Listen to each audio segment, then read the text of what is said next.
All right. Hello, everybody. Please make your way to your seats as we will be starting momentarily. Just the last couple of people need to come in, but keep chatting for the moment and we'll be with you in 5.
All right, hello everyone. Please sitting down so that when we get the last couple of check-ins, let me just Marcelo.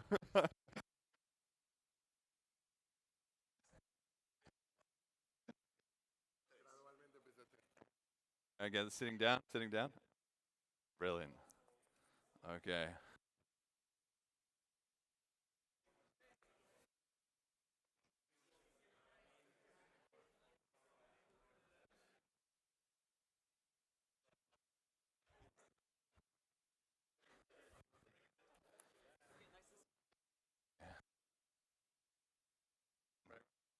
Good.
All right, we ready?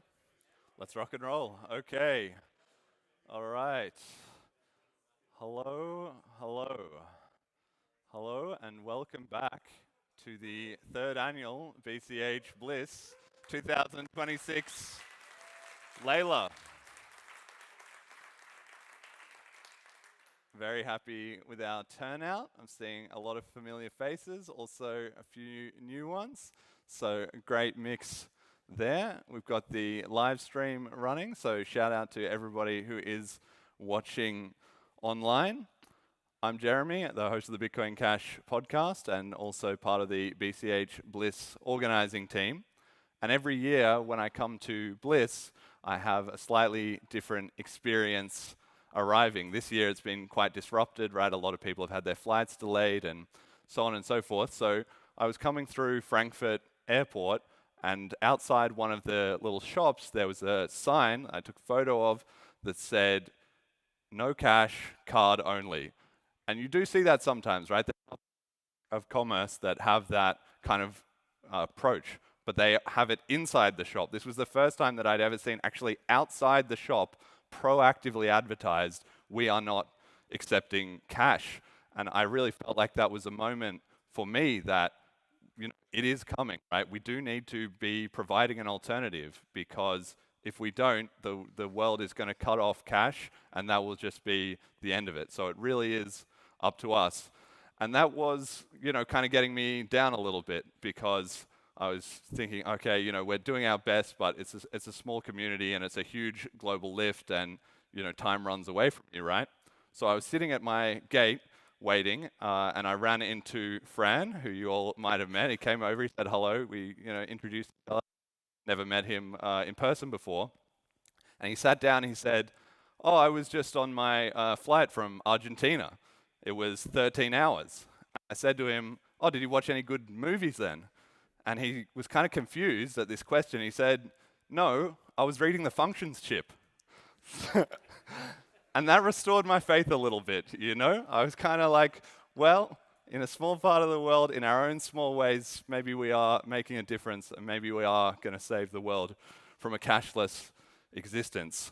Okay, a couple little things to touch on. As you all know, it's pink for privacy, so if people have pink wristbands, please do not take any photos or videos of them. And if you are taking photos or videos of the event, just be sensitive and double check with everyone that they're okay being on film. We do respect at Bliss here that not everybody wants to be, you know, publicly splashed all over the internet or even in people's personal photo collections, and we've never had any problems with that in the past. We want to keep running that way. If you're watching online, there will be some cash stamps that you can maybe grab if you're quick off the mark, so just be watching for that.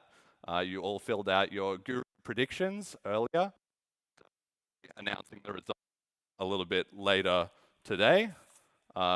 We also got to give a quick shout out to our sponsors. We couldn't run this without them, so thank you to BCH Bull, Paytaka, Molecular, Turek, BCH One, Cash Stamps, the Bitcoin Cash Podcast, Celine, Commercial Kitchen Stop, and Mocha. Right, without further delay, on to our first speaker from Tennessee in the United States of America, the Cash Stamps maestro himself, Steve Thurmond. Thank you, Jeremy. Thank you for the introduction, Jeremy. Pardon my voice. I have had throat cancer in the last 5 years, so it's a constant battle trying to keep my voice in check. All right, let's get started here. If you are the smartest person in the room, you are in the wrong room. So every time I come to this event, I know I am in the right room with all of you big brains. It really is a humbling experience for me. It allows me to connect with you guys and learn quite a bit. So I appreciate all the big brains in the room, and I know I am where I am supposed to be. I was going to spend some time going through my BCH trajectory, but I know we're a little bit behind, so I'm going to kind of just click through these really quick and put a pause right here. You guys recognize this guy? John said that his only condition on coming here was that he would not have to speak, so I'm just going to leave this up the entire time during my speech. I've been involved with Bitcoin essentially since 2011 in one way or another, and my trajectory isn't anything unique, but from 2011 to about 2023, I kept dealing with the cognitive dissonance, especially from about 2015 forward, that this peer-to-peer electronic cash system was not actually working in the way it was pitched. Clearly, the narrative had been hijacked and bastardized, turned into this digital gold store of value narrative, and not functioning as the freedom money that attracted me to it in the first place. I have a mutual friend, John and I have a mutual friend, and he kept saying, you got to talk to John. He's all in on BCH. You got to talk to John. He's all in on BCH. My man John is the smartest guy I know. You got to talk to John. He's all in on BCH. And I parroted all the Saylor talking points. The market has chosen. It's store value first. There is no second best. All of that time realizing the cognitive dissonance I was dealing with and being attracted to freedom money and it not actually functioning in the way it was originally pitched. So John was very gracious in spending several back and forths on Telegram conversations. He turned me on to the Who Killed Bitcoin documentary, which I still think is an excellent piece of work from Pantera Crypto. Gives a good overview of the trajectory of BTC to BCH. And then I checked out John's Twitter profile, and that hit home for me. My late father, one of the first things I remember as a child is him saying, always leave the world, always leave the place better than you found it. When I came across seeing this on John, I knew I was in the right place, and this resonated with me. And I've been all in on BCH since about late 2023. 2024 was the first conference I attended here. We're going to do a little bit of reflecting and reminding here. Know from whence you came. If you know whence you came, there are absolutely no limitations to where you can go. While we are fairly new in the scheme of things as far as cryptocurrency is concerned, the root of this obviously goes back to the early 70s. So we're over 50 years in this technology thus far. Let's just have a little reflection here. Best I can guess, and this may be a contentious fork chart, but best I can guess when it comes to Bitcoin Cash since the Genesis block, we've had approximately 15 hard forks and 6 soft forks. August 1st, 2017, coming up on almost 9 years now, we carried the torch of peer-to-peer electronic cash system forward, freedom money for the world, which is what resonates with me, and I would guess what resonates with most of you in this room. Our split from BTC was absolutely essential and crucial, and it's why we're here today. December 19th, 2017, a few months after the fork, we hit an all-time high of $43.55 in market cap. Now, that was a wick up. I think the day closed right around 2,700 that day. But 70 billion to 70 to 75 billion in market cap, number 2 in market cap. I know market cap isn't everything, but it's absolutely a reflection of the market sentiment. And we can't just discount it. We cannot just discount that because we're alienating a large portion of the demographic in this space if we do. Anybody recognize that guy? November 15th, 2018, we kicked Fake Toshi, or as I like to call him, Grift S. wrong, and his Kool-Aid cult of sycophants. Now, that's obviously not Fake Toshi, but that is, and I think the resemblance is uncanny.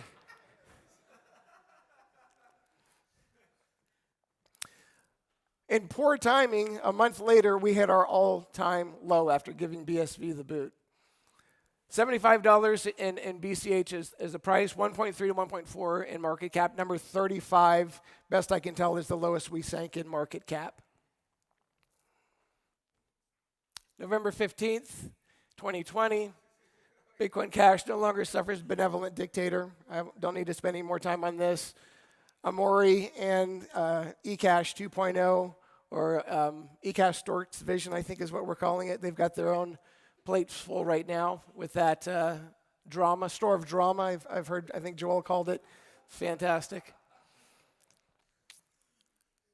5/14/26. This is as of last night. I just pulled up the price. We're right around 440-ish in price. 9 to 9.1 billion, hovering around the 12 to 15, 16 in market cap rank. What's the point of this? This is the point of why I'm saying reflect. We went from number 2 in market cap all the way down to number 35, clawed our way back to 10 earlier this year, hovering around the 12 to 15 range. To my knowledge, 50 million different cryptocurrencies out there, about 10 to 15,000 regularly traded on a daily basis.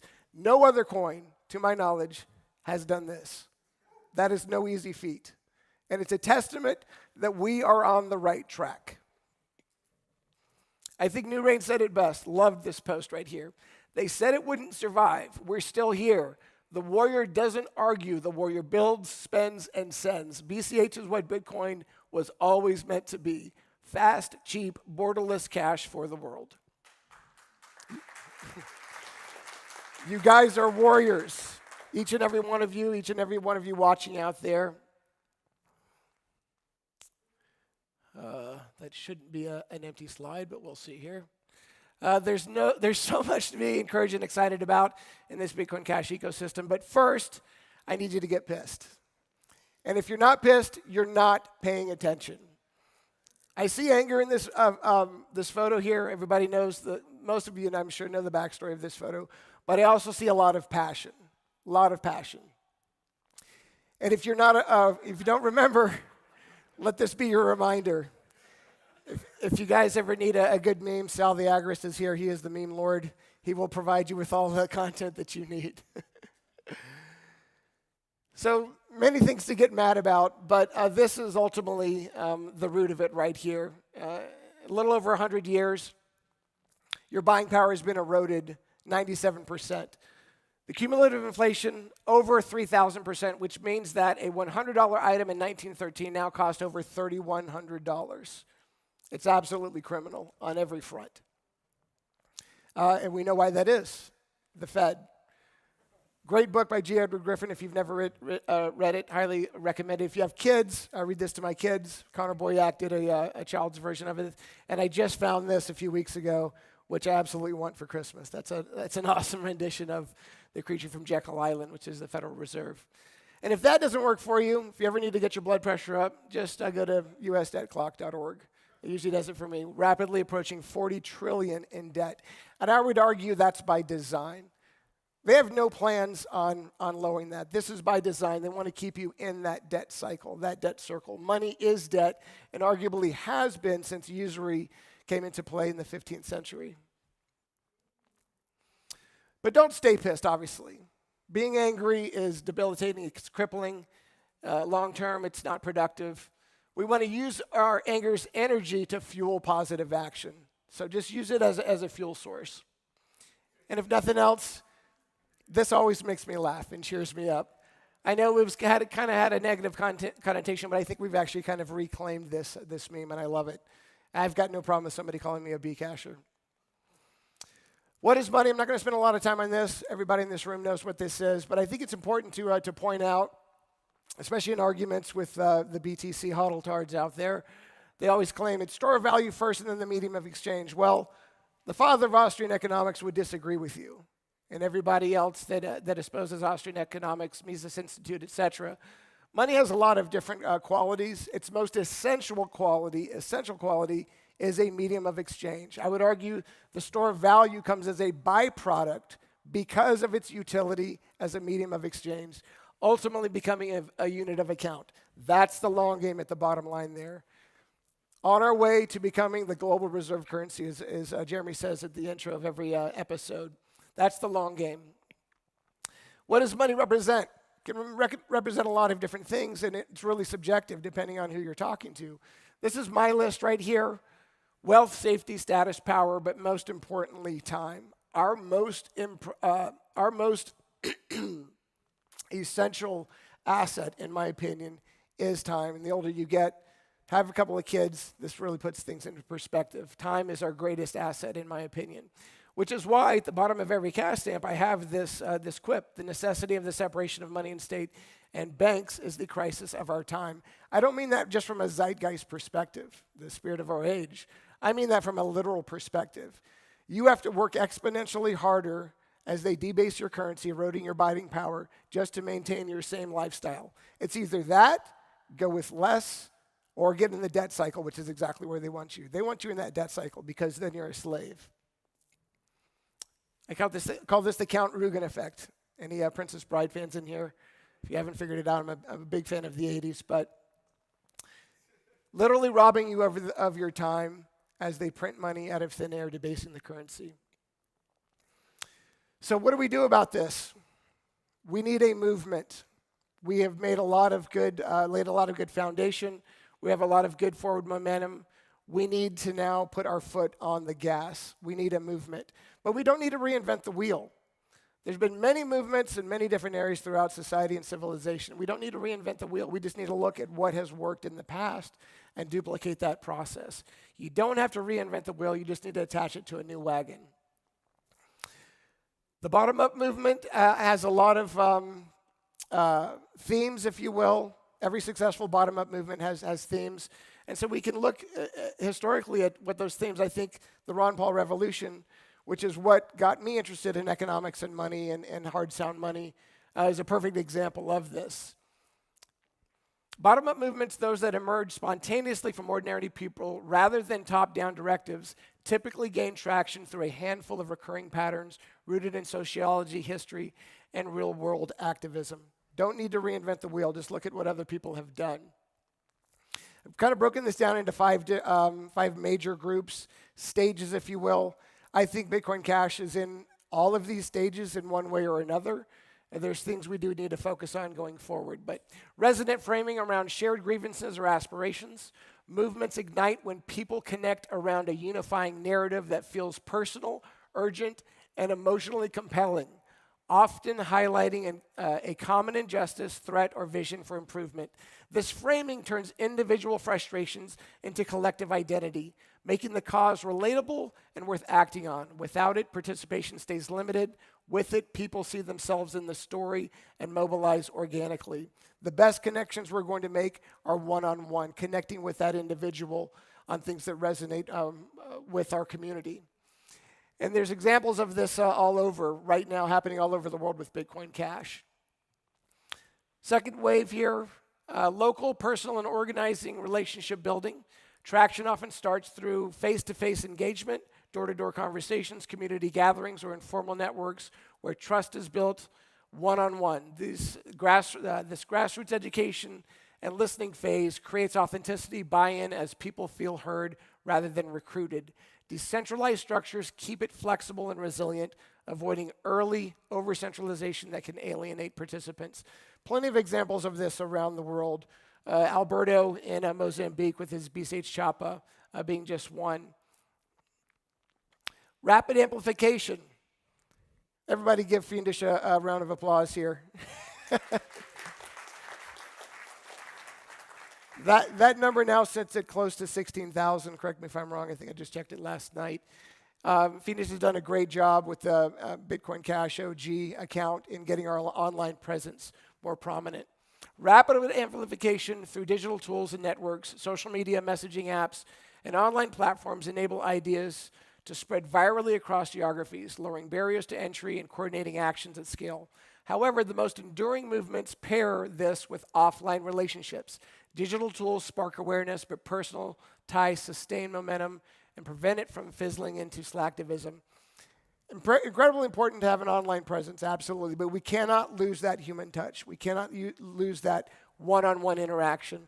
Callisti and I, walking around the conference in Vegas, firsthand experience there. It's really important to shake hands with people, build inroads with people in other communities, and those two working together will continue to bolster our foundation as we move forward. Visible escalation and collective action. A key tipping point is when participants take coordinated direct actions that make the issue impossible to ignore. This creates momentum cycles. Escalation draws attention and new supporters who are then absorbed into the movement through orientation, training, or further involvement, growing capacity for bigger actions over time. I'm not going to toot my own horn here, but guys, this is the absolute easiest way to onboard new people, cash stamps. It's a tangible thing. You put it in somebody's hand. I know there's introverts in the room here that might not like doing that, but you don't even have to put it in somebody's hand. I've had people enter our cash stamps Telegram group saying, I found your cash stamp in a bathroom, okay? So these things do work. They do work, and they're incredibly easy to do. There's no reason why each and every one of you should not have a stack of these in your wallet. I keep 3 or 4 in my wallet at all times. Leave them as tips. They're great conversation openers. I give them to my Uber drivers. Anytime you've got an opportunity there to talk about it, it's really easy to place it in their hand, and it's a hell of a lot of fun. We'll create a custom cash stamp for you if you guys want it. You can see a few up there now. And I will fund the first 20 for each and every one of you. Just reach out to me. I'll fund your first 20 cash stamps. You should have some in your bags today. If you haven't gotten any, please let me know. I will get you some. Broad inclusive participation and adaptive coalition building. Success hinges on drawing diverse people from different backgrounds, which expands reach, resources, and legitimacy. Movements that stay inclusive build resilience and adaptability, responding to changing contexts while maintaining focus. They often scale by forming loose coalitions without losing their bottom-up ethos, turning early local wins into wider influence. And you're seeing this all around the world, in Spain, in South Sudan, Argentina, in Nigeria, in the Philippines, in the Isle of Man. Big shout out to Gareth here for spearheading this. How cool is that shit, guys? That's awesome. We've got literally one of the world's best motorcycle racers in the world racing one of the most dangerous, actually the most dangerous race in the world. This guy's won the Isle of Man TT 5 times, and we've got Bitcoin Cash on his helmet. Thanks to Gareth. Much respect to Gareth and for initiating that. And we hope to make Isle of Man the next St. Kitts. So Going to work with him going forward on that. In Vegas here, the Cashy crew representing. This is pretty elaborate, but I don't think it's unattainable. We absolutely need to have a presence in conferences. The BTC conference, Consensus, and as Jet pointed out in the last episode of the podcast, not just crypto-focused conferences, tattoo conferences, Comic-Cons, any place where we can have a presence and get the message out there. We need to build inroads with other communities. I was talking with Bozak on the way here. He's well connected with all of these conferences, so we're going to try to see what we can do in moving forward with the booth. This does not have to be this elaborate, but that's absolutely a goal to attain. How impressive would that be if you walked up to it? So AI is our friend in some ways, at least, when it comes to graphics. I think Jerry Chin said it best here. The age of crypto for you MFers is hunting out dollar profits is over. Age of crypto for paradigm shifts is here. You profit by disrupting the status quo, not ingraining yourself into it. My man Double O Tats with the troll of the year, in my opinion here. Fantastic. I just hope he washed his hands after our shaking Andy back of Adam back of Blockstream's hand there. We don't need these rent seekers in this space, and we'll make them irrelevant in time. This is my next real push and initiative. I know we're running probably long here at this point, so I'm going to wrap it up. But the Use BCH Education Adoptive Initiative, this comes out of me brainstorming with Steve Duplay. I don't know where you were out here, but last year at the conference, inspired by his seminars that he was doing in his local market. And I really want to start doing this in my market, and I want a program that can be easily disseminated into any market that includes outreach, mailers, postcards, billboards, social media, ad blitz, if you will, an ad and marketing blitz, if you will, tying it into this Use BCH theme. This site is live. Don't look at it. I'm not a web designer. It's just a holding place, okay? It's not, it is online, but it is not where it will be. I want it to be a resource. We've got a lot of different sites out there that I still use the minisatoshi.cash site, and there's other sites out there with information, but we need kind of a hub that we direct everybody to that includes all of the information that we have in the community. People can register for seminars. The idea here, my idea, is to drive people to educational seminars, both for the consumer and the merchants. Billboard ideas. I want it to be provocative. I want it to get eyeballs. I want it to generate interest. And so use bch.cash because the necessity of the separation of money and state and banks is the crisis of our time. Because the war is not meant to be won, it is meant to be continuous. Because the Epstein list will never be brought to justice. Because your dollar is continually worth less until it is worthless. Because fiat currency always eventually returns to its intrinsic value, which is zero. Because we are governed by clowns. Because the creature from Jekyll Island is coming for you. Because your dollar is worth 97% less than it was in 1913. Because a government that can give you everything can take everything you have. Because Bitcoin was always meant to be a peer-to-peer electronic cash system. Because it's a big club and you ain't in it. Because he who controls the nation's money supply controls the nation. These are intended to be provocative, to get eyeballs, to generate interest, to get people to go to that link and see what is this all about. We combine that with online marketing, outreach, postcards, mailers, etc., driving people to educational seminars for adoption. And I want feedback. These are just some of my ideas that I came up with in 10 minutes. We can work on this together. This is obviously a community effort, and I know it's a lot like herding cats at times, but we can do this because we are doing it. All of these things that I'm talking about here have a compounding effect. Every little thing that we do, every little bit of outreach, every cash stamp, every app that you build, every interaction you have, this has a compounding effect, and that builds up over time. The most challenging aspect of the compound effect is that we have to keep working away for a while, consistently and efficiently before we can begin to see the payoff. This is not going to happen overnight. It's going to take time, but it's absolutely worth it. Anybody know what this is? Any guess? Any botanists in the room? It is a plant. This is the trillium flower and plant. I was going to use the analogy of bamboo, which often can take 5 years to germinate before it grows 90 feet in 6 weeks, but I think this is actually a better analogy here. The trillium, it takes 9 years after germination for a trillium to flower. We're coming up on that 9-year mark, guys. Each flower yields only 1 seed pod each year. This is our annual BCH upgrade. Each plant can live up to 25 years and gains all of its nourishment from the remainder of the year during the spring when its leaves are present. BCH is building for generations to come. Trillium are propagated by ants, not bees, the wind, or birds. The seeds are covered by a sweet coating, which entices the ants to carry seeds underground into their colonies after eating the coating. The seeds germinate in the perfect subterranean environment. We need to keep building BCH inroads with outsiders that share our vision and who want to help bolster our foundation.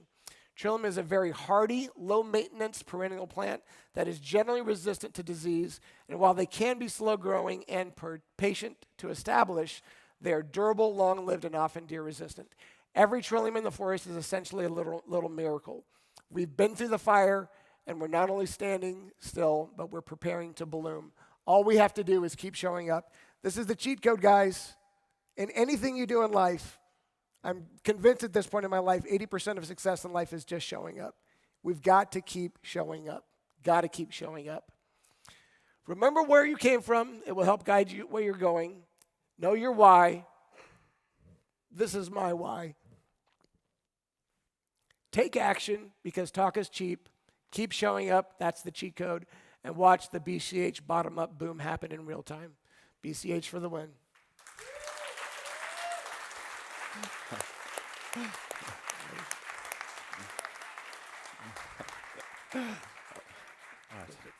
Yes.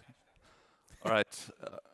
We are running a little behind schedule, so we don't have time for questions, but you can all catch Steve, obviously, afterwards and speak to him more about that talk.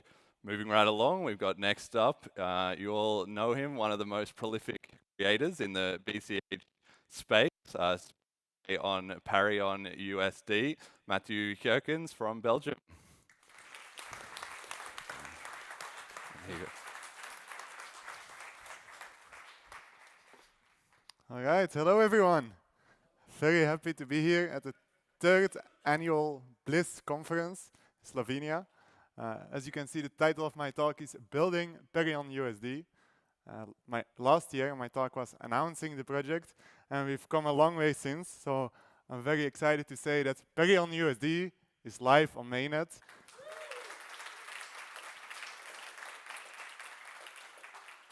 So since 2 weeks, April 30th, it's been usable, open to everyone to use permissionlessly. And this was the thumbnail of our announcement blog post, so you can read all the details there. And so we had a countdown clock on our landing page and our website. And so this is what the website looks like now. It's live with a big launch button. And now we can have live stats like you see at the bottom. So I just want to read the stats from when the screenshot was taken. Of course, it updates all the time. But so there's over 1,500 BCH locked in the protocol as total value locked. Then there's almost 400,000 BUSD in circulation borrowed. And there's 69 active loans with an average collateral ratio of 175%. So these are some of the key stats after 2 weeks. So we're very happy with the launch. And I'm proud of our team because they really put in the hard work.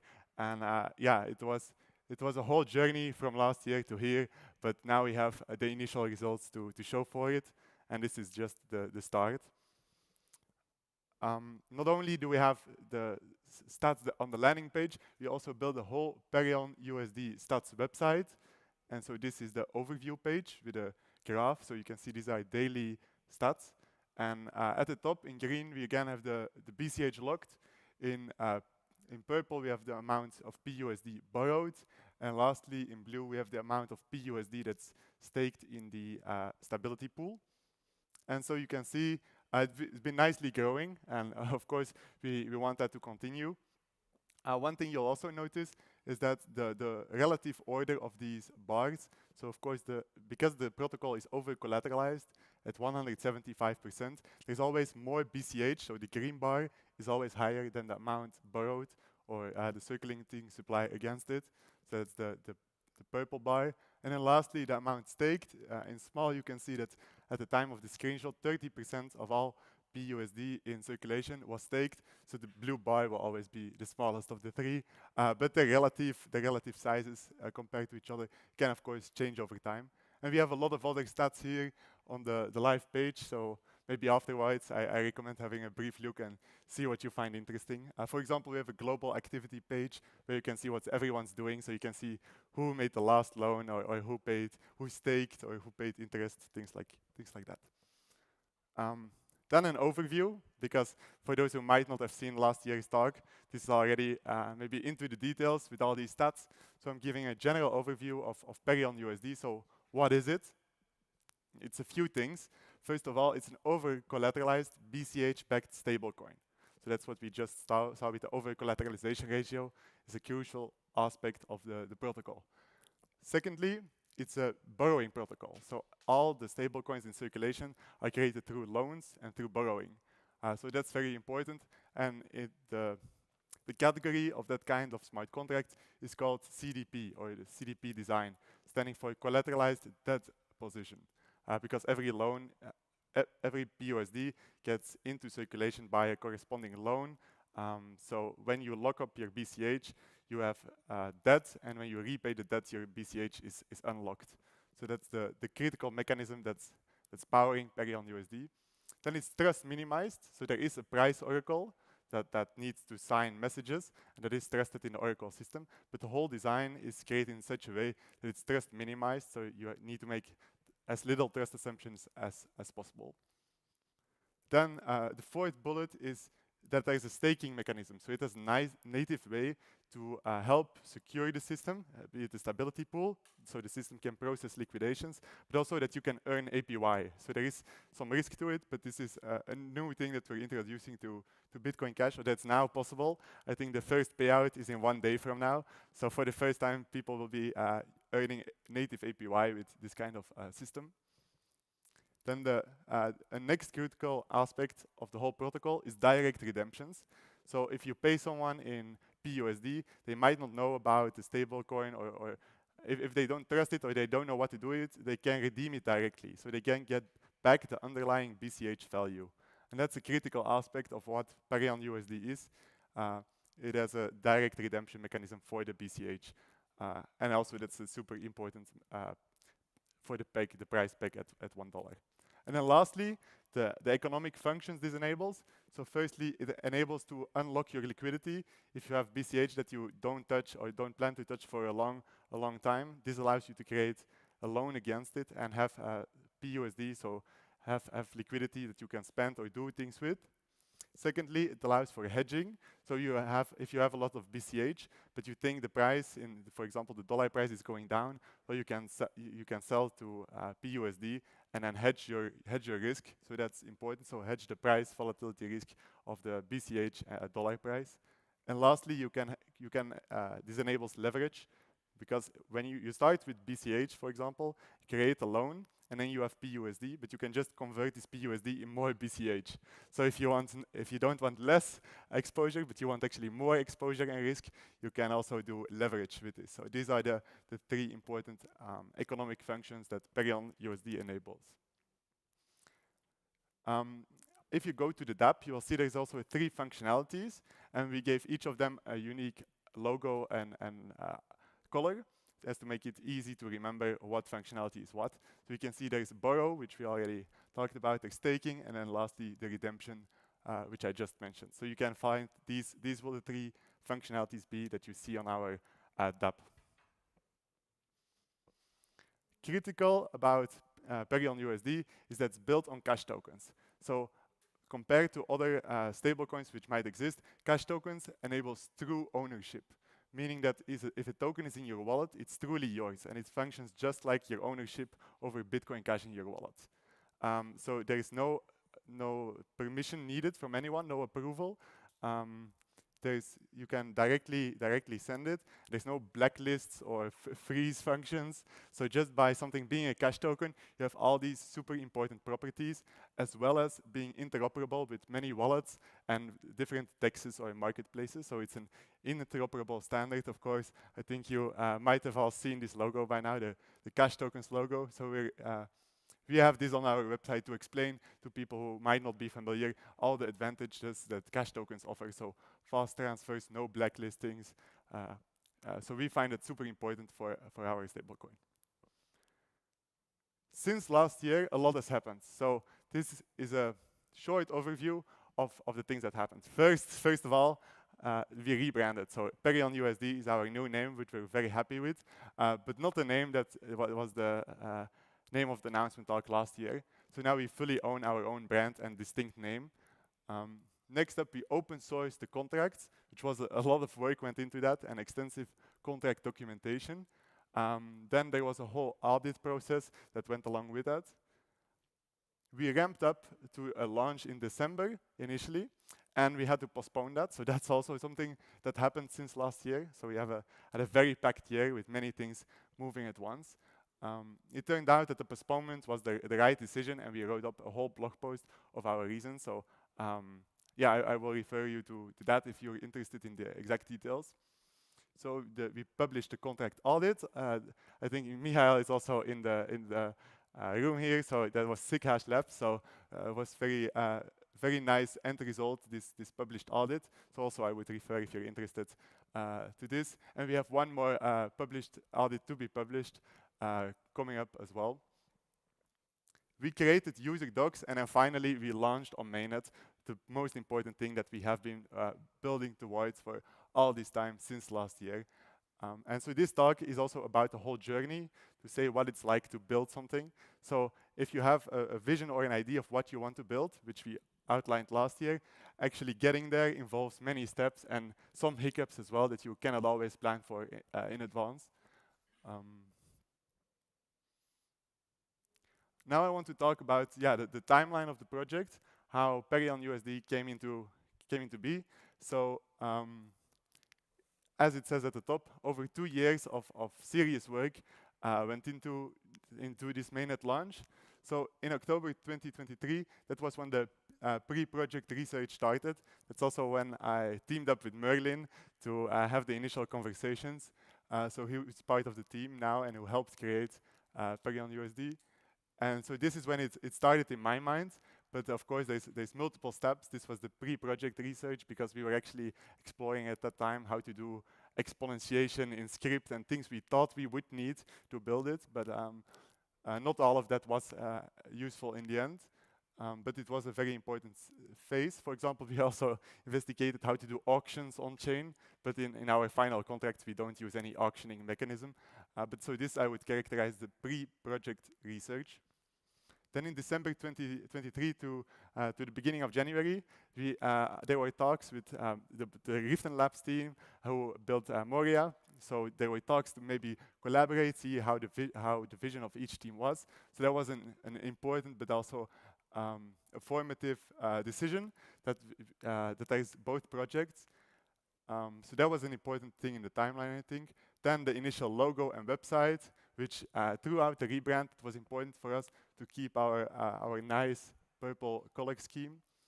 And I would say in May 2024 is when the serious work starts.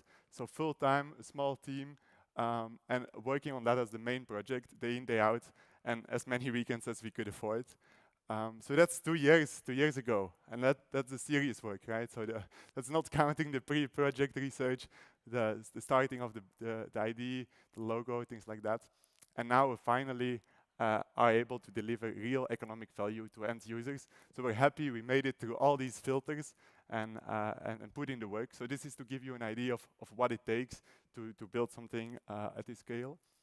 But I would go even further. So it's not just the 2 years of work, actually. I would argue, well, maybe it's more like 4 or 5 years that I've been thinking about things like this. Because if you go to the AnyHedge group, which is the Telegram group, it's public.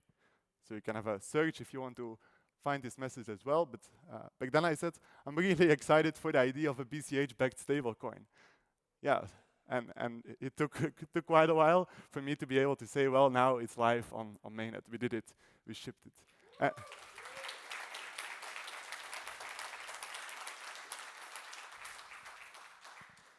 and actually, if you go back to that post, it has some interesting brainstorming on, on other designs. And then I found one other quote, but that was in a private conversation with Tobias Rugg. And I said, I'd like to understand the bigger picture if I could theoretically start working on a DAI-like stablecoin on Cash Tokens testnet tomorrow. So that was clearly informing my thinking. I wanted to start tomorrow, but that was back in September 2022. So I didn't get to it. And probably other people with big ideas, you might have the idea for a while and it keeps nagging you and you're like, why isn't anyone doing this? Like, I'm really excited about this. Why aren't other people doing it? And at some point you might realize, well, dang it, I'm going to be the one then who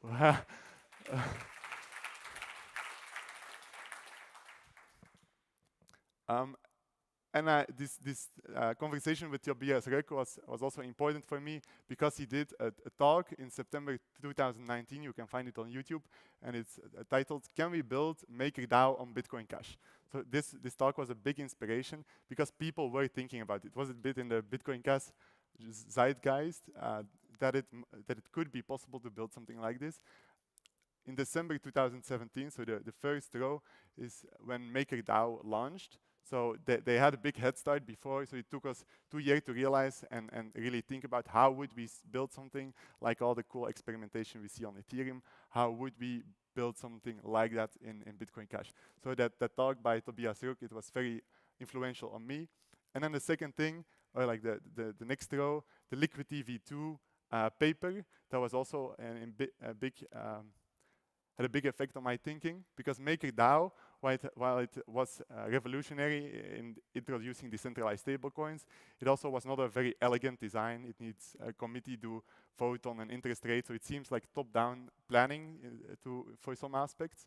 So I thought the Liquidity V2 paper and protocol was very appealing to me, and so that's what we based Perion USD on. And so last year, in May of 2025, Liquidity V2 launched on Ethereum with their Bolt stablecoin. And so I would say with the cutting edge of Ethereum, we're only 1 year behind. So in some sense, we're catching up very fast. We're only slightly behind, so we shouldn't compare.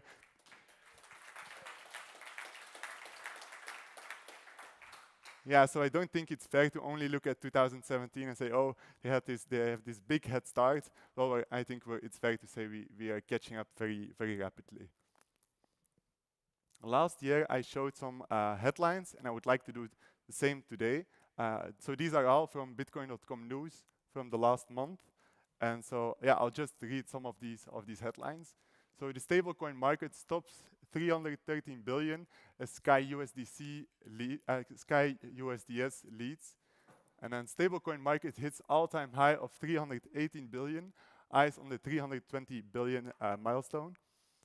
Stablecoin market crosses 320 billion as Tether USDT dominance falls in 2026. Tether freezes 344 million in USDT because of regulations. So I think these are all indicative of what's happening within the stablecoin space, so that it's growing and reaching milestones, but also that the centralized stablecoins have clear problems with not introducing true ownership. And then I went to check with last year's slides, like what was the stablecoin market cap back then. And so if back then it was 234 billion.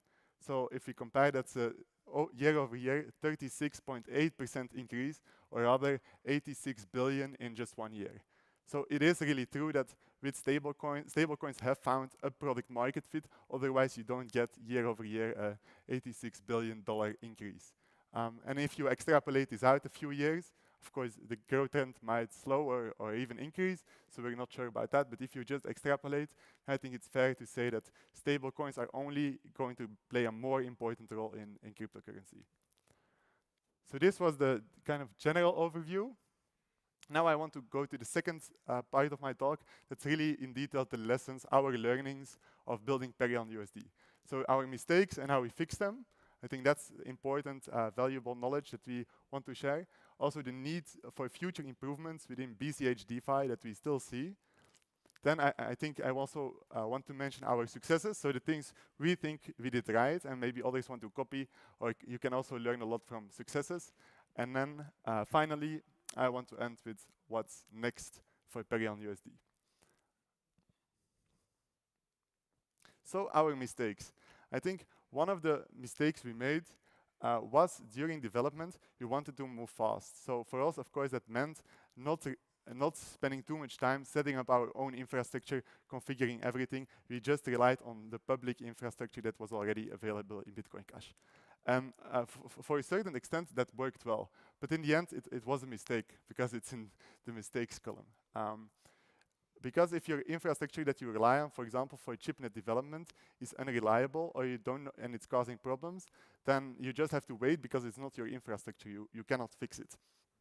So yeah, our mistake was to put that up for too long. So now we do host our own both chipnet and mainnet infrastructure, but we also had to get the experience. So if you delay running things yourself, owning your own infrastructure, then you don't have the learning. So we were actually very lucky that Richard came on our team and helped us with hosting our own infrastructure. So while it's definitely an option to go very far with public infrastructure, you shouldn't over-rely on it, or as soon as you start realizing it's causing problems, you should just bite the bullet. And any serious projects need to host its own BCHN or like full node and an Electrum server or other indexers on top anyway. So it's probably better to do that earlier rather than later if you know you're building a serious thing at scale.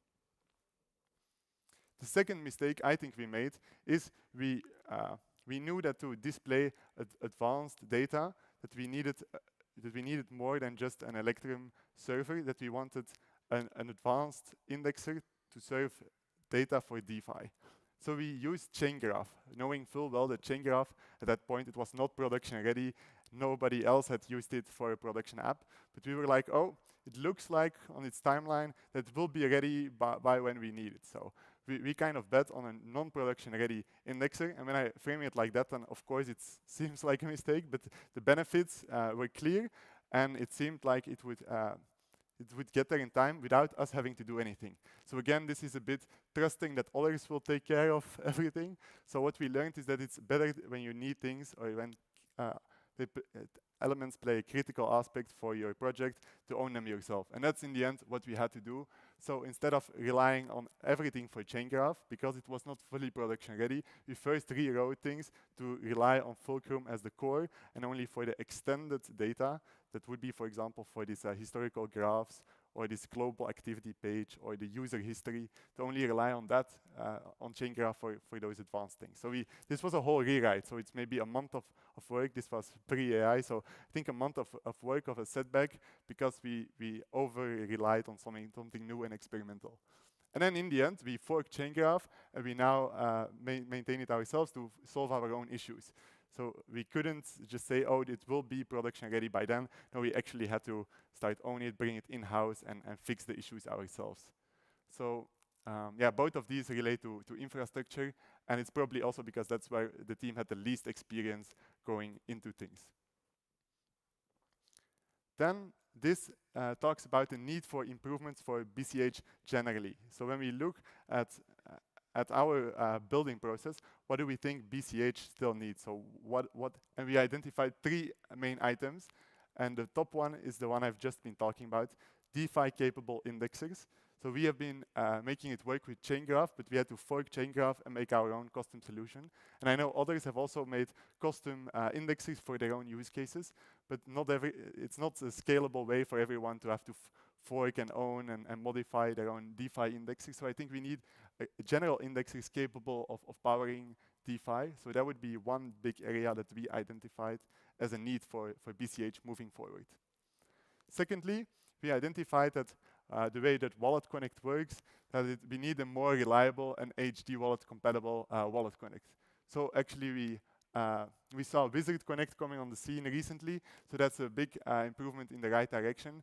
But of course, there's many wallets, and so it needs to get more widely adopted for that to be a solution for all users.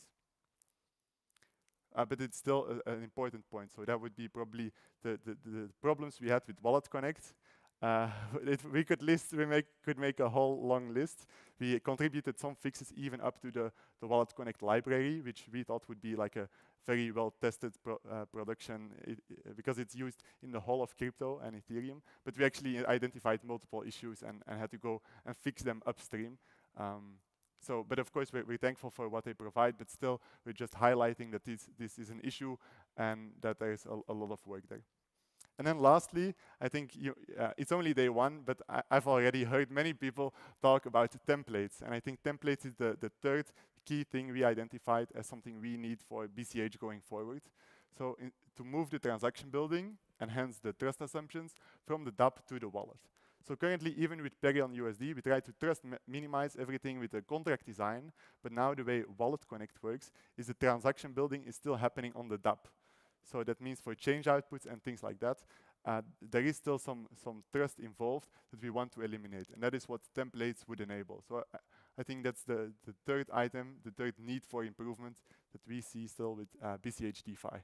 So this is a bit of a call to action, but we also want to be involved with helping be the solution.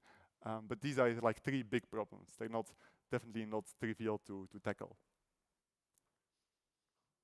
Then I also want to talk about our successes, things that I think we're proud of as a team that we implemented, because nobody will give you a feature list, right? You need to decide for yourself, what do you want when users use it on day one?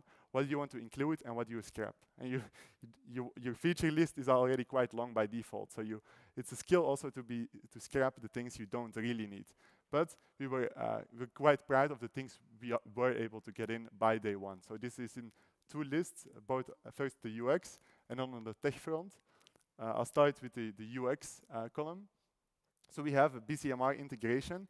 So if you, for example, use Cashenize, then you are able to see on your loan key how much your open loan has borrowed, how much collateral is locked. So you can see a lot of information from inside your wallet.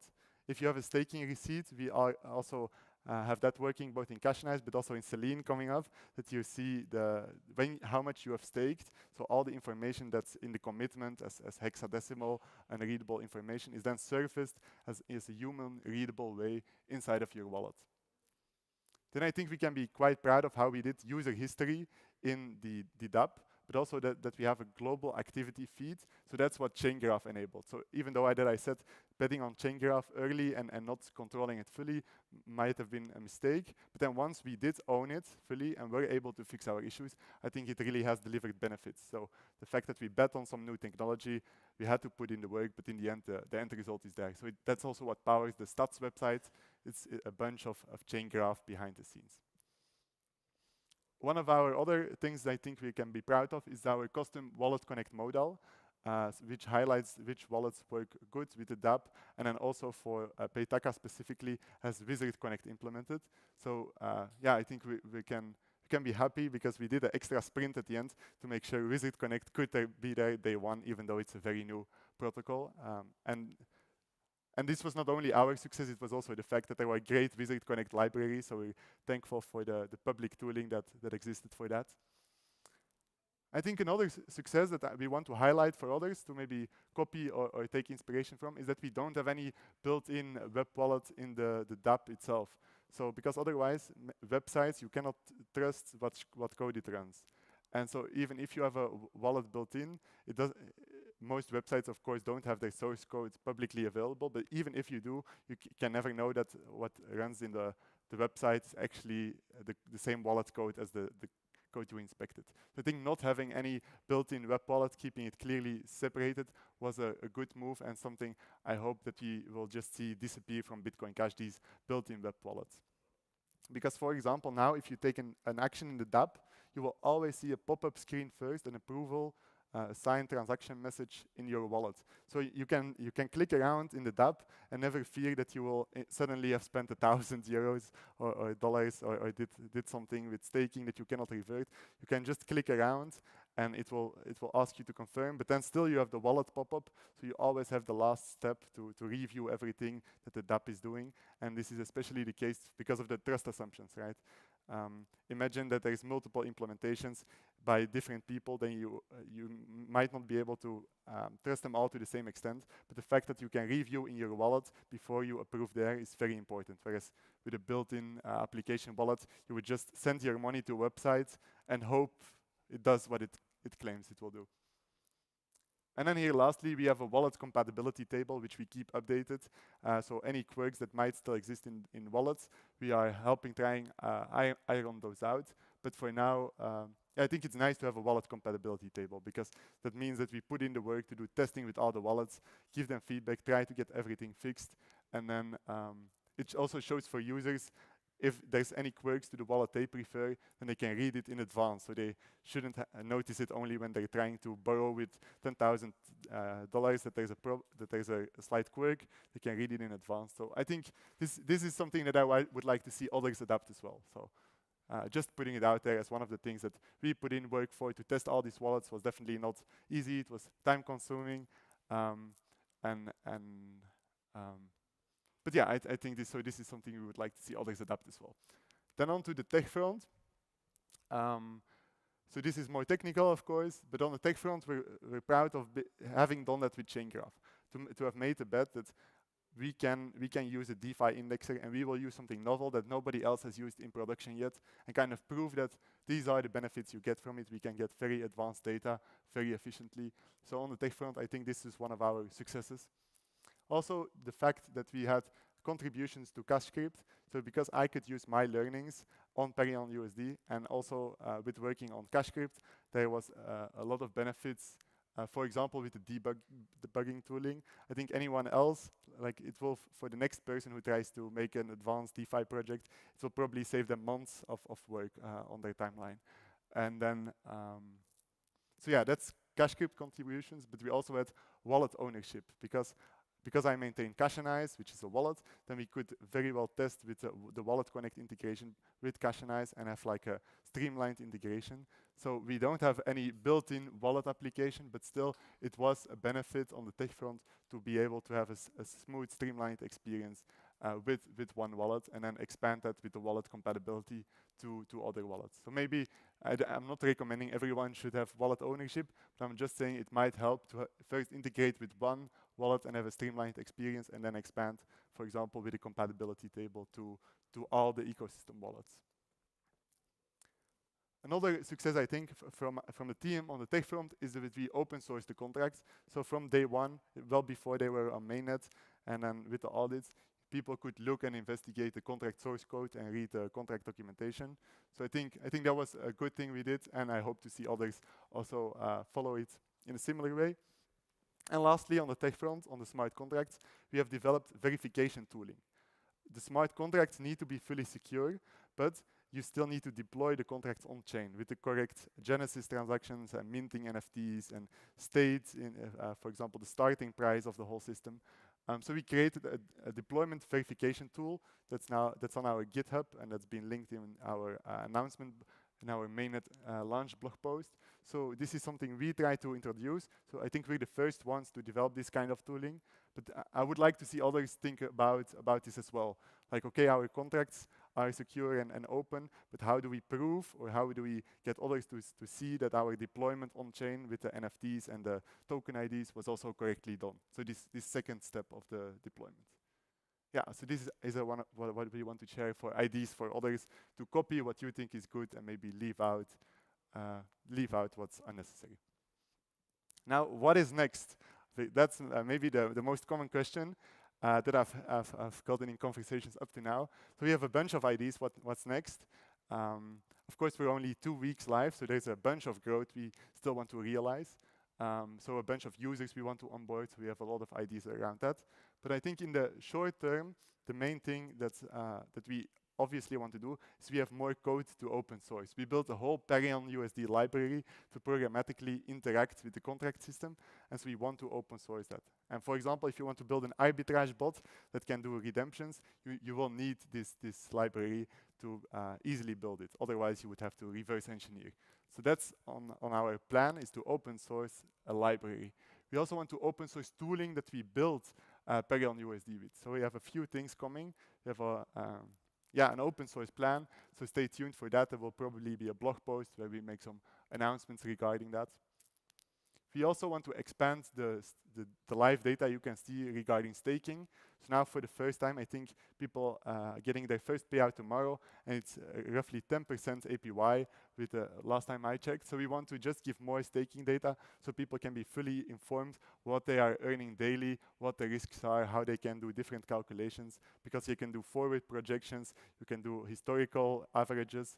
And so, yeah, we want to have more data on staking and earning to make it attractive for people to get into BUSD. Then the wallet compatibility, we are still improving it. We want all wallets to have a great experience, so users don't need to move wallets. So that's something we are still working on further, because yeah, there's only so much we could do in the past year, and that is just something ongoing work. There's also two big medium-term items that are technical improvements. And so the one at the top, repay from collateral, I think would be a very cool one. So if you borrowed and maybe you do some DeFi speculation and you end up losing the money, it might be difficult to repay the loan and unlock your collateral. But because of over-collateralization, you always have money there, right? So the BCH is in your loan, but you just don't maybe have the liquidity to get the PUSD to then repay the loan to get back the collateral. So with the repay from collateral, you could just use the BCH that's already there and do I think they often call these flash loans in EVM, but so you would use one transactions where you'd use the DEX and the repay functions to immediately buy PUSD, but then use the PUSD to repay the loan, and then you would get back the extra collateral. And lastly, we want, in the medium term, we also want automated payouts. That's an often requested feature and something we were not able to get into the system quite yet. But so this is something that we want to do, that you can just earn and see the payouts coming directly to your wallet. And so, yeah, these are our ideas for what's next. Then a final thing to end on is our motivation. We have the explicit target of becoming the Bitcoin Cash's #1 DeFi application and the largest cash token. And the reason why we have this goal, the motivation behind this, is we want to enable many new users to have new economic use cases like leverage, hedging, unlocking liquidity, and to help build out BCH DeFi ecosystem. So as a way to do that, we take the target of becoming the biggest application. So that's all. Thank you very much for listening to the talk.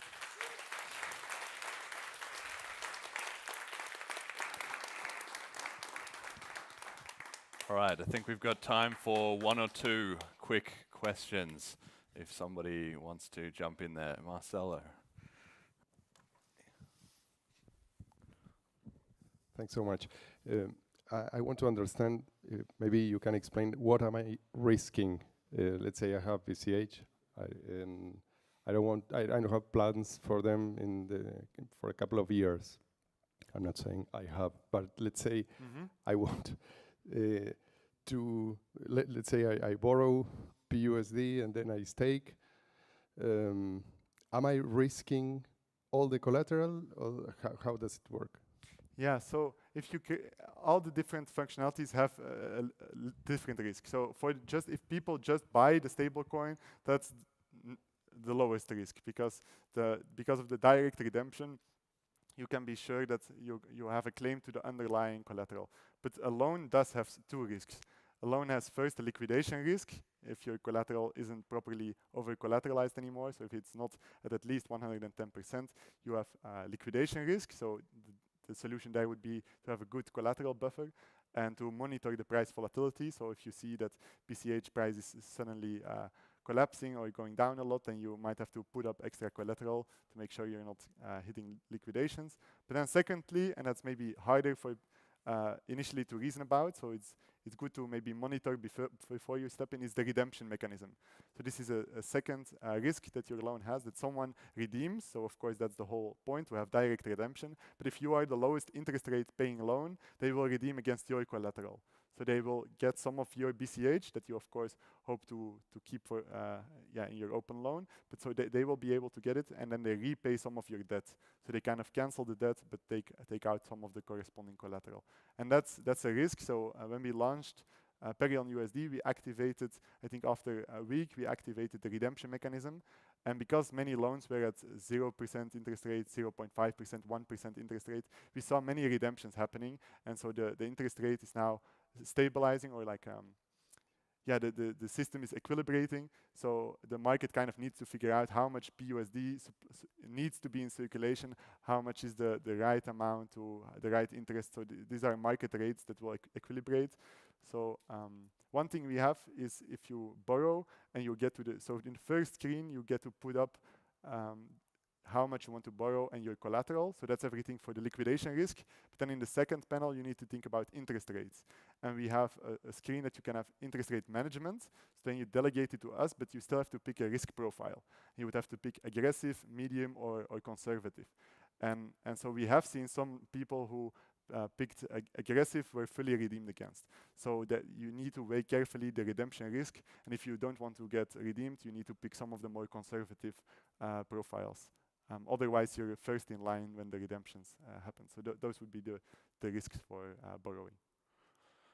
All right, we've got to keep it moving along. So everybody, thank you, Matthew. Good job.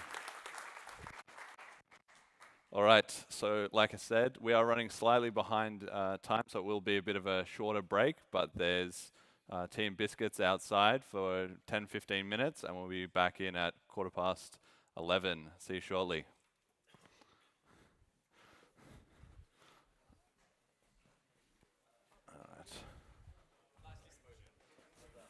All right.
Oh.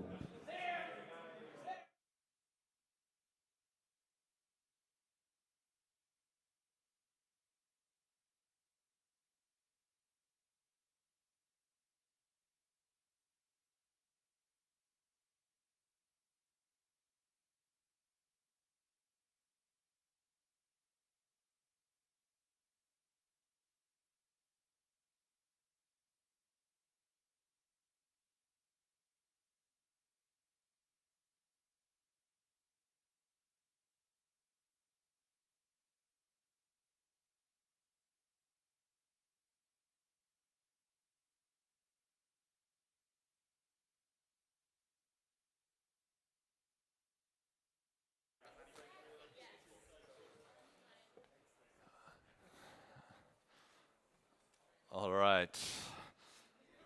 How are we doing? Live streams on?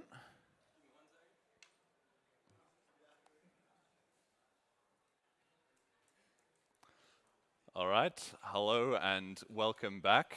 We're just going to move on with things swiftly. So our next talk is also from the Parion USD team from the UK. It is Richard Brady.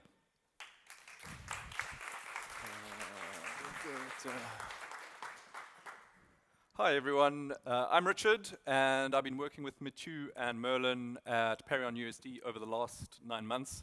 Mathieu mentioned BCMR at the end of his talk and I'm excited to share with you today a developer tool that we built called BCMR Studio, which is an IDE for parsable NFTs. So, what's that? An integrated development environment for Bitcoin Cash metadata registry, parsable non-fungible tokens. Obviously. It has an editor for authoring registries and an explorer for viewing on-chain tokens through the lens of BCMR. For background, I'll do a quick recap on BCMR, and then I'll explain parsable NFT specifically and how they work. I'll then give you a tour of the BCMR studio so you can see what it can do. BCMR makes cash tokens human readable. It's a standard that sits alongside cash tokens and was authored by Jason Dreisner, but it sits outside of the network and consensus layer. Without it, tokens in your wallet would look like this. Machine readable, but not exactly user-friendly. With BCMR, you get names and images. Where are we? So you get names and images, you get decimal places, pretty important, symbols, and more, which we'll get to. The way it works is that token issuers publish JSON files that look like this. This is a metadata registry, and it's what your wallet uses to display cash tokens in a human-readable form. For a given token ID, you can see the name and description, the ticker symbol, number of decimal places, and the image. But how does your wallet find this file for a given token? It's not stored on chain, but its URL is. And to find it, wallets use something called auth-chain resolution. Every token ID is also a transaction ID. We start by finding the transaction on chain. It's known as the auth-based transaction. And its transaction ID is basically the category. It's also the parent of the Genesis transaction. So the auth base is always the parent of the Genesis transaction. Genesis transaction is the second transaction in that chain. So we follow the chain of transactions forward by looking for the descendant that spends output 0 of each transaction. That's known as the identity output. As you can see here, the Genesis spends output 0 of the auth base. There's then another transaction, intermediate transaction, which we'll call transaction 3. And at the end there, we have our auth head transaction. What makes it the auth head is that output 0 is unspent. So its identity output is unspent. And so we found the auth head transaction. It's in the UTXO set, so it's easy to find, and or easy to pull the transaction. And it contains in another output an op return, which is basically a data carrier. And if you look in that data carrier, you'll find the information relating, or the URL for the metadata registry. So that's a little bit abstract. Let's use a concrete example of Parion USD. If you go to the Parion USD website and you scroll down, you'll find the token ID, also known as the category. As you can see here, it starts with 2469. We then use a tool like chain graph to find the auth head corresponding to that auth-based transaction. This means we don't need to walk the chain. Chain graph basically sends us a response back, and it gives us the auth head and allows us to skip that walking process because it's done that for us. It contains, in its response, the locking bytecode, which for BCMR contains the letters BCMR, and then a hash, and then the magic URL that we're looking for, which we can use to go and fetch our registry. On chain, it looks like this. This is cash flow. The transaction on the left is the auth base, and the transaction on the right is the auth head. So there's only 2 transactions in this auth chain, which means that the one on the right, which is the Genesis transaction, also happens to be the auth head. So it's a nice short auth chain. And its output 0 is unspent. That's what makes it the auth head. It's a really big transaction. This is the Genesis for Parion USD. It's got like 200 outputs or something like that. But if you scroll down to the bottom, there we go. Output number 216 is a op return. And that is the data carrier. And if you decode that data, so you can see it's got a bunch of data in it. And if you decode it, you see that it contains the letters BCMR, followed by a hash, and then the magic URL. So that's the URL that we go to find the registry for Parion USD. If you want to get to the registry really quickly, another great tool to use is the Token Explorer, which will allow, if you scroll down there for a given category or token ID, you'll find the URL. It's in blue here. I don't know if you can see it. So follow that URL and you get a JSON file like this with a ticker symbol, number of decimal places, description, various other bits of useful information. And using that, a wallet can display our tokens with name, decimal places, ticker symbol, and image. Making sense so far? Cool. That works well for fungible tokens. For a given category, we fetch the metadata, display the tokens with name, etc. But what about NFTs? These are unique and might each need their own name or image. Whereas fungible tokens have an amount field on chain, NFTs have a data field known as a commitment. And a token issuer can put anything that they want in this data field. But as far as BCMR is concerned, there's 2 options, sequential and parsable. You can have sequential data or parsable. For sequential, it means that when we look at the registry, we expect to find serial numbers in the registry. And under each serial number, so each unique token gets a unique serial number, and its unique metadata is stored as an individual entry in the registry under that serial number. So that's pretty straightforward, and that's how we get information for BLISS, for example. So we've all got our different tokens in our wallets, and they're all uniquely numbered for the different years as well. But what if we have other, possibly dynamic data in the commitment, such as the interest rate on a loan or the expiry date on an option? Using Parion USD as the example, what if we want to use that data to show one token is a staking receipt and another is a loan key and so on? The BCMR standard calls these possible NFTs, and this is straight from the BCMR standard, so it actually defines the 2 types here, and I'm going to show you how it works quickly. We still have our sequentially numbered types in the registry, but those numbers are not what's in the commitment, so the serial numbers are not in the commitment. Instead, we add some bytecode, which you can see in green up at the top. And there you go. And that bytecode processes the commitment and outputs one of the serial numbers, as well as any number of additional fields that we want. So you can see we've got borrowed collateral, borrowed token amount, collateral, and all these other fields. So that's super useful.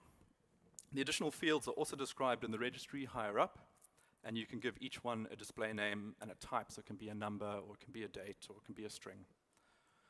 That's enough for the wallet to display all the details for an NFT based on its on-chain properties, like this staking receipt. So there you go. This is a staking receipt inside Cashanize, and you've actually got The fact that it's a staking receipt has been identified, and it's got these two unique fields. So the epoch of the staking receipt, which is a Parion USD specific counter or timer, and then the staked amount.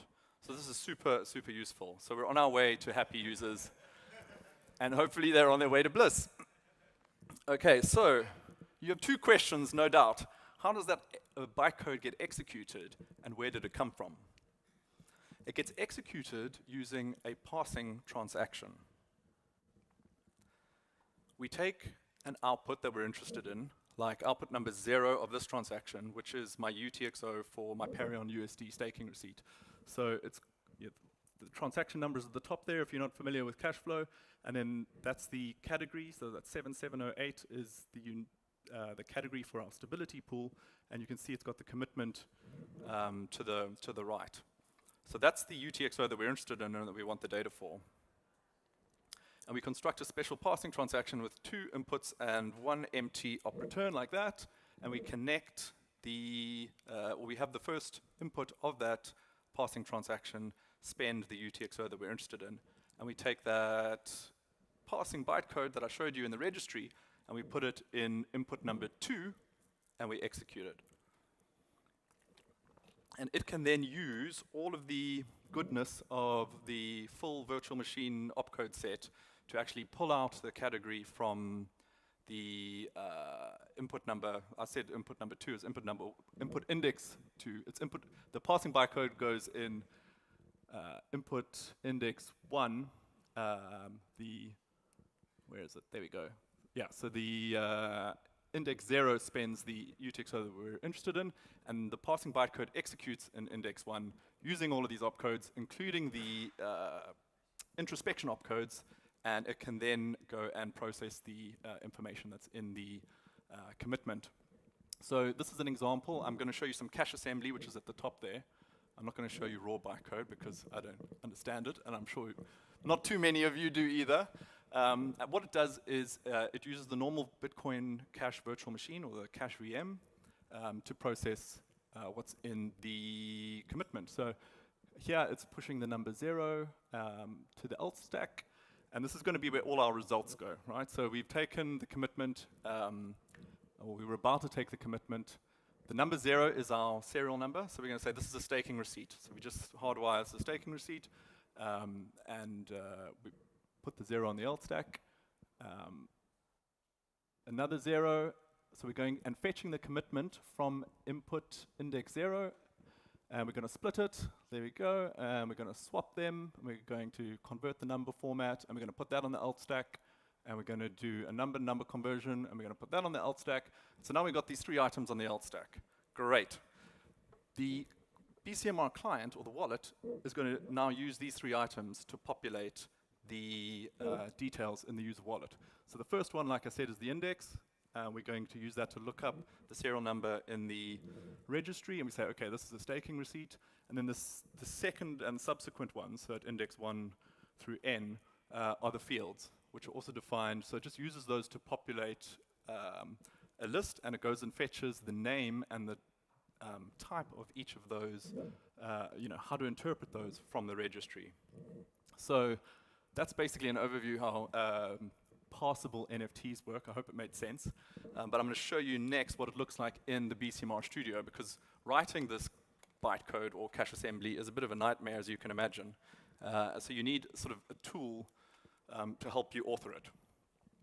So this is BCMR Studio, and what you can see on the right here is the registry, and then in the middle you've got the cache assembly, and on the left registry, middle cache assembly, and on the right you've got the results.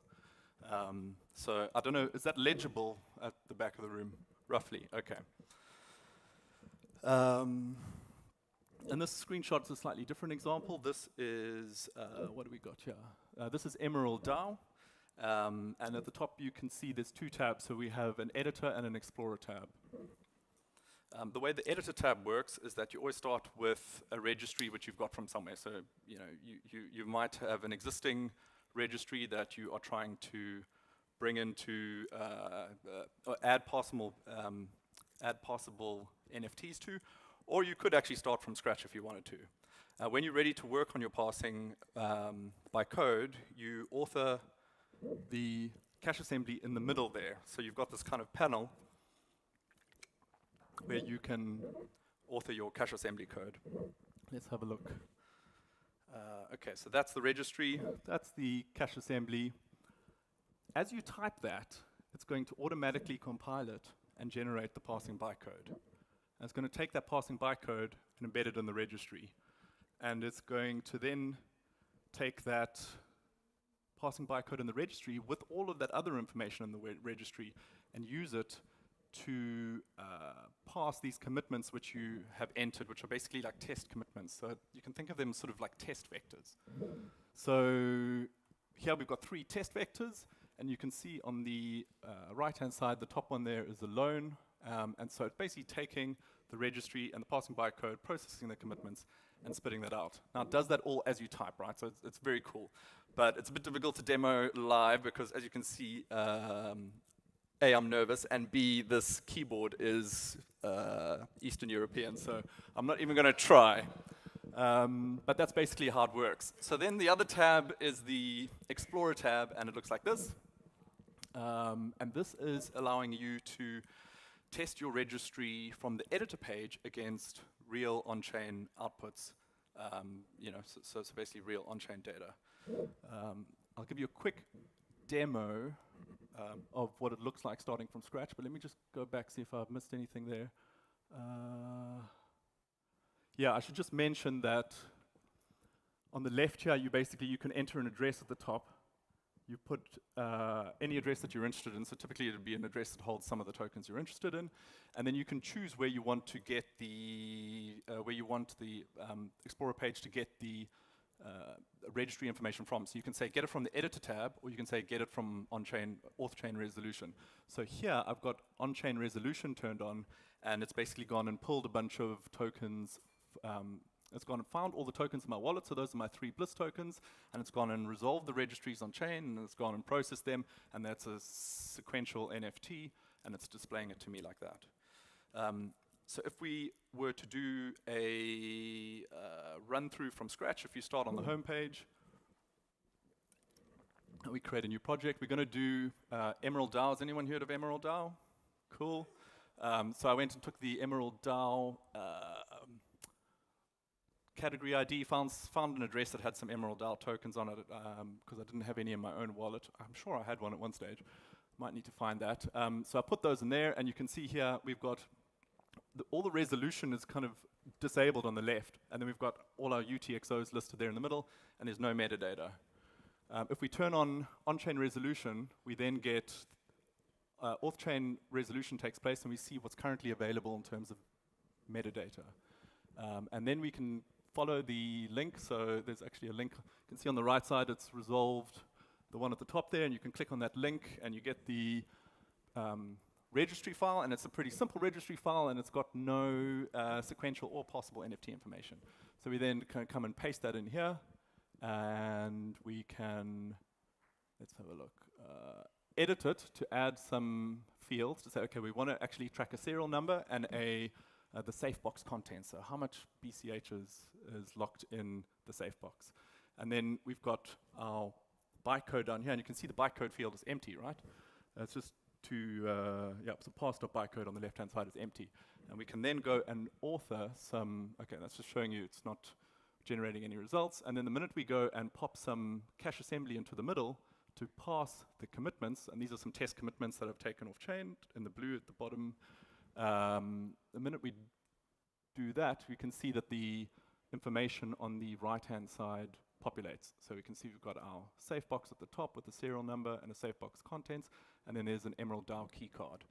And then if we go across to the Explorer page and we turn off-chain or on-chain resolution off and editor resolution on the left, we see that it's now all of a sudden able to tell us, okay, those are all key cards, and those are some safe boxes. And for each safe box, it can tell you the serial number and the contents. So, and then you see on the far right there that it says self-certified token metadata. So that's basically telling you that it's resolved that metadata from the internal editor, and it's not looking on chain. So that's basically how the BCMR Studio works. Last thing I wanted to mention is the Paragon USD extension that we built, which is a BCMR extension to allow you to populate information like this against a loan key. So this is a loan key that's in my wallet. And it doesn't actually have a commitment. It is paired with a loan NFT that's not in my wallet, that's in a smart contract. And that loan NFT has the commitment, and that commitment is what we want to use to pass and get all of the details for the display of the token in the wallet. So this is in Cashanize. And the way we got this working is with a extension. So there's all our cache assembly. We can pass these commitments if we have them, but the commitments are not in the wallet, so it's a bit of a problem. So we created a extension, the Paragon USD BCMR extension. And what it does is it basically creates a custom passing transaction that fetches both the loan NFT, which is at the bottom here, index 1, and at the top there, index 0, that's my wallet NFT. So it takes both of those and it combines them into the passing transaction. So now the passing transaction has the loan key, and it also has been given the corresponding loan. And there's a little bit of resolution code that for a given loan key goes and finds the corresponding loan NFT. And it does that by matching the categories, because you can see at the very top there, the category in lime green on my loan key, it matches this sidecar category here. So that's just a little add-on that we did, and then when you look at that in the Explorer tab, you get something that looks like that. So that's the Paragon USD BCMR extension. That's zoomed in a little bit. Coming features. We basically, I think that the next step is to make this bit integrated to local development, because it's all sitting in the browser, and we're all working with Git and IDEs locally, and agents, obviously. So that's the logical next step, and I think that's it. Thank you. On time? Right. Yes. Okay. we're running behind on time still a little bit, so if any questions you can speak to Richard. Nice one. Thanks, afterwards. guys. Okay. And we should have here. Okay, all right. And next up, we have also from the UK, Alex Spinlove, to tell us about bachata dancing. Okay.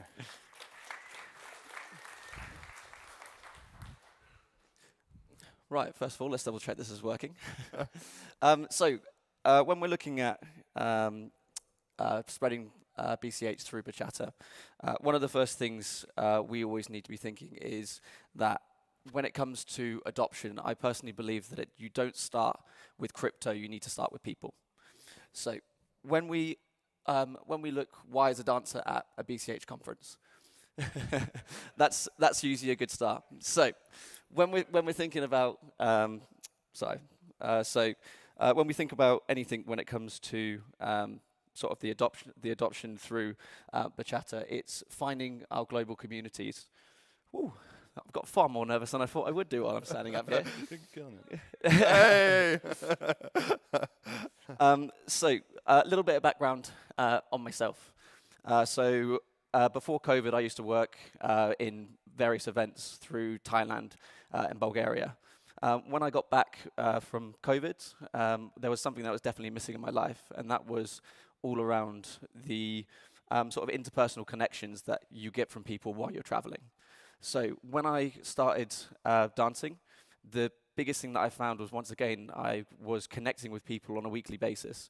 And through connecting with these people, you build these communities, not only locally, but you build these communities globally and nationally. So when I dived into dancing, I went full hog. I did a load of training.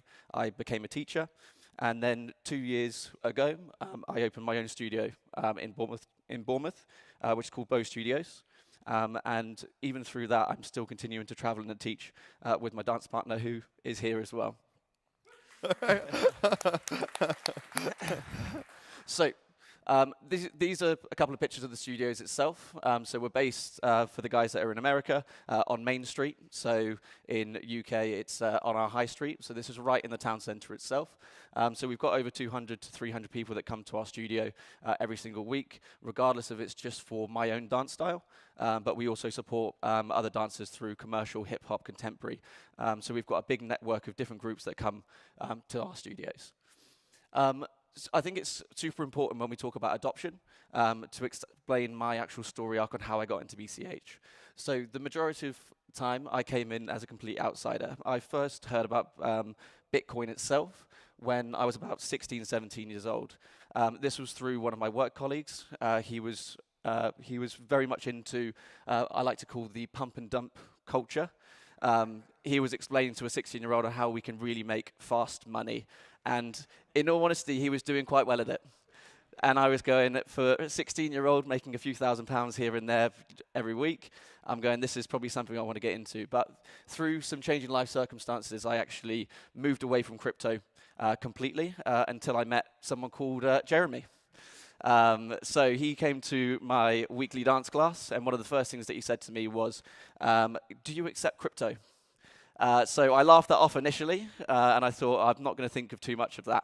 But as I said previously, through dance, you end up traveling a lot. So I was going over to teach at a festival in Malta. I always say to my students, if you want to travel with me, here's the information, you can come along. And that's something that Jeremy did.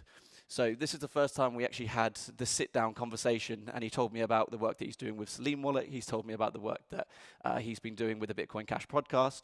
And like any good BCH user, he made me download the wallet, and he sent me £1 straight away.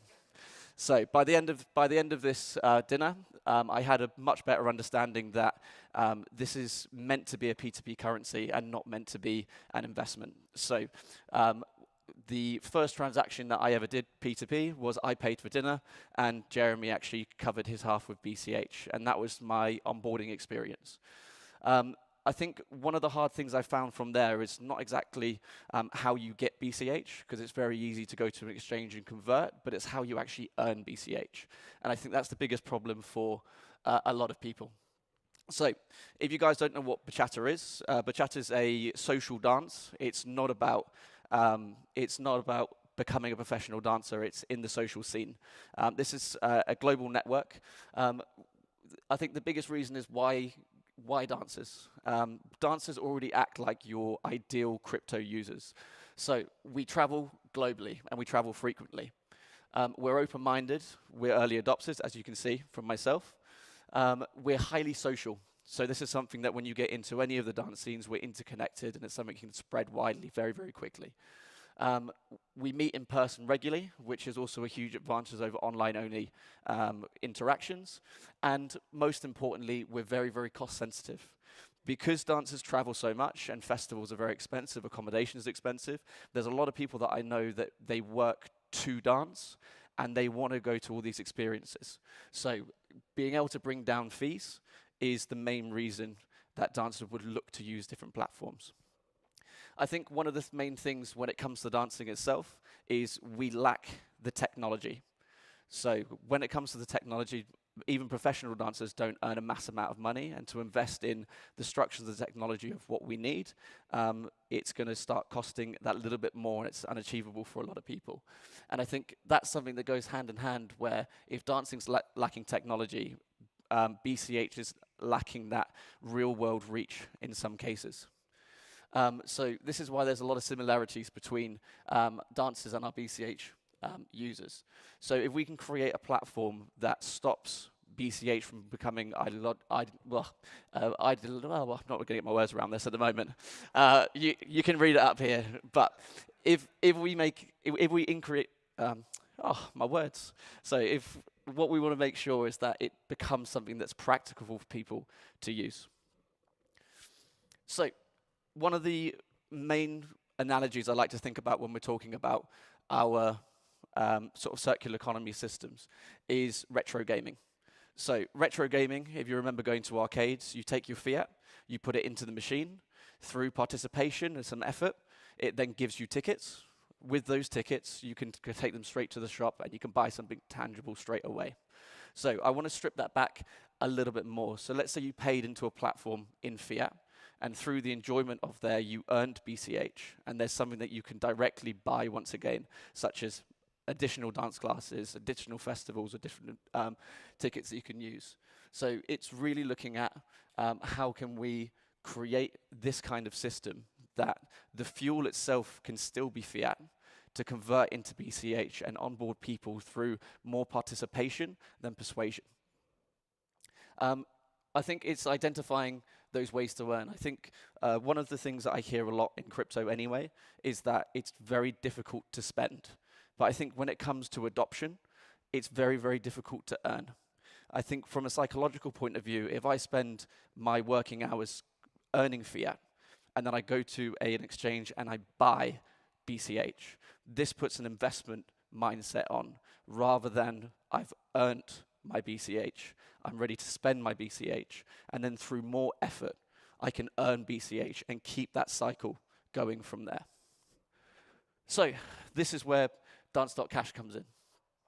So, well, here we go. This is where Dance.Cash comes in. So Dance.Cash is something that actually started at BLISS last year. This is something that I've been speaking with Jeremy about as soon as I got away from BLISS.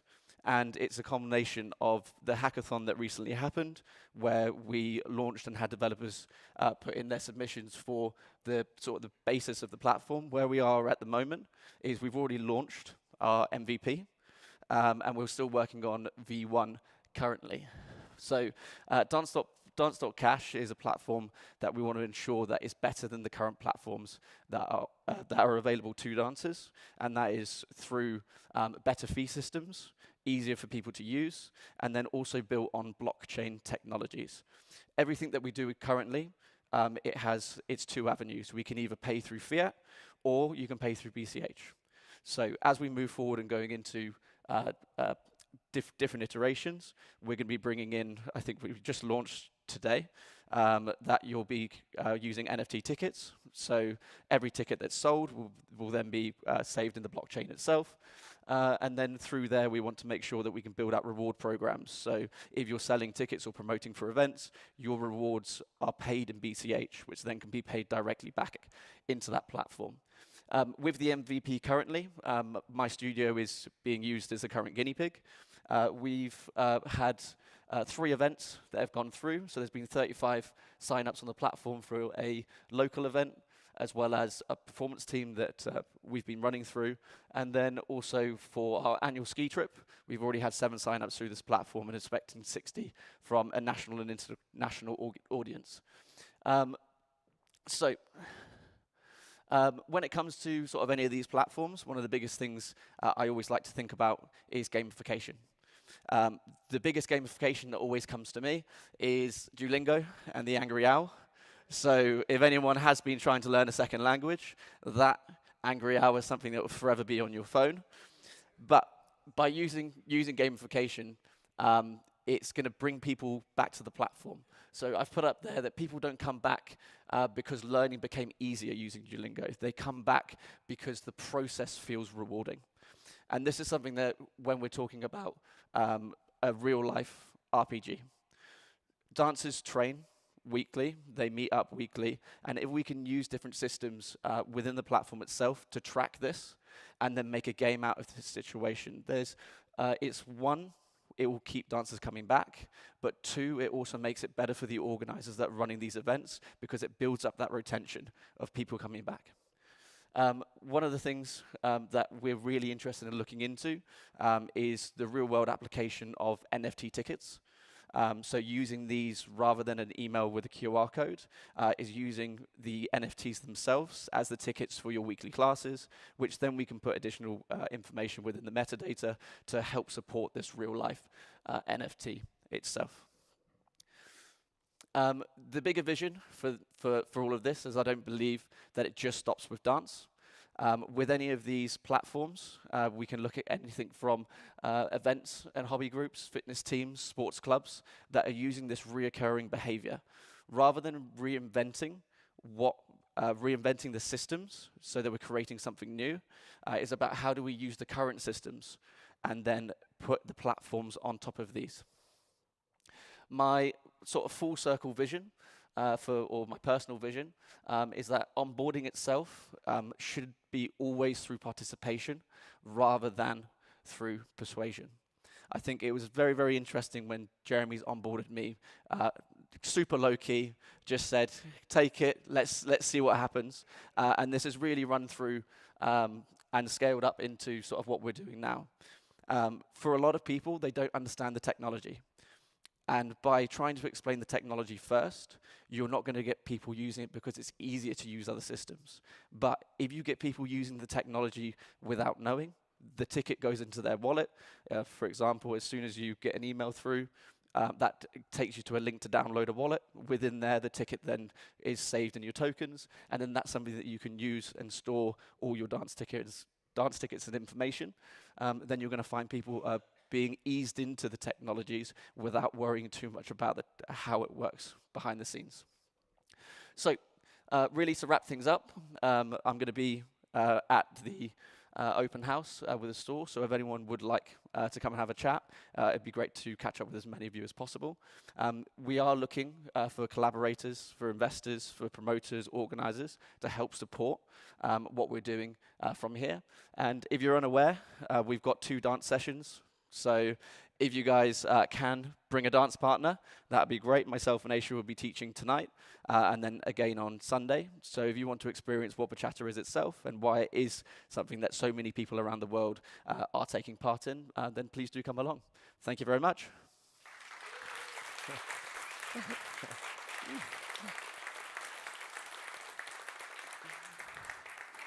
And we do have time for 1 or 2 questions if somebody has one. Here you go.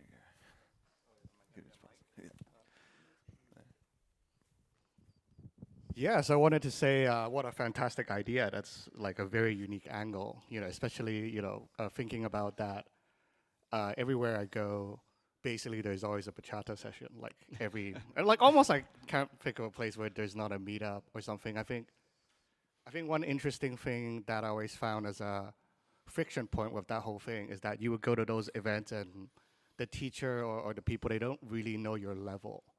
So I think with the data and the NFT tickets, maybe that could be a thing that you could use that for event coordinators to basically kind of figure out, okay, who should we pair with who?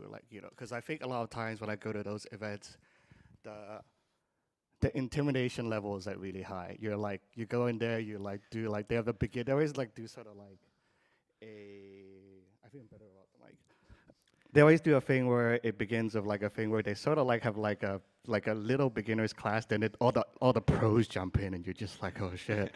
I'm gonna stand back and just sit in the corner because I'm not gonna embarrass myself with no, because I think that concept's very, very interesting because it's similar to me standing in front of you guys. The technical knowledge that we have in this room is incredible. And I couldn't even explain to you the start of how anything works. The same way that if you're coming to a dance session, everyone there wants to keep expanding these dance sessions and bringing more people into the community, which is what I feel like you guys have done for me last year, and then this year coming back and giving a talk. Yeah, the first question I have is that, for example, if I'm in another country, and then I a lot of bachata classes, and I want to onboard them to your platform, how would I? How would that, because obviously you would eventually need to network out to all these meetups and all these studios and. Yeah, so sort of the main sort of areas that we want to be targeting is that we've got dancers using the platform, we've got teachers using the platform, and we've got festival organizers using the platform. If we can make sure that if we create a fun experience for the dancers, then they're going to be promoting to their teachers because they want to earn the experience on the platform, the teachers will get involved. And then same again when you start looking at festivals, it goes up that tree from dancers to the organizers. I think the good thing is if the metadata is kept within the NFT itself, if we're using some kind of wallet connect into the system, then as soon as that teacher starts putting classes on, anyone that attends those classes and checks into those sessions can then start earning sort of those experience points from the teachers. But I think from that side, global membership program. Yeah. But you can also have data on, in terms of where they're at and what they like or what dance styles. What styles and so on from there. I think that's very valuable. The second question I have is that, okay, like that actually looked like a pitch deck. So I'm just gonna ask if someone was to invest in it, what would be the monetization? Yeah, I don't know if that's something that No, no, of is. course. So, I mean, firstly, I'm an entrepreneur. So the reason that I've built my own studio is because I want to make money from what I love doing.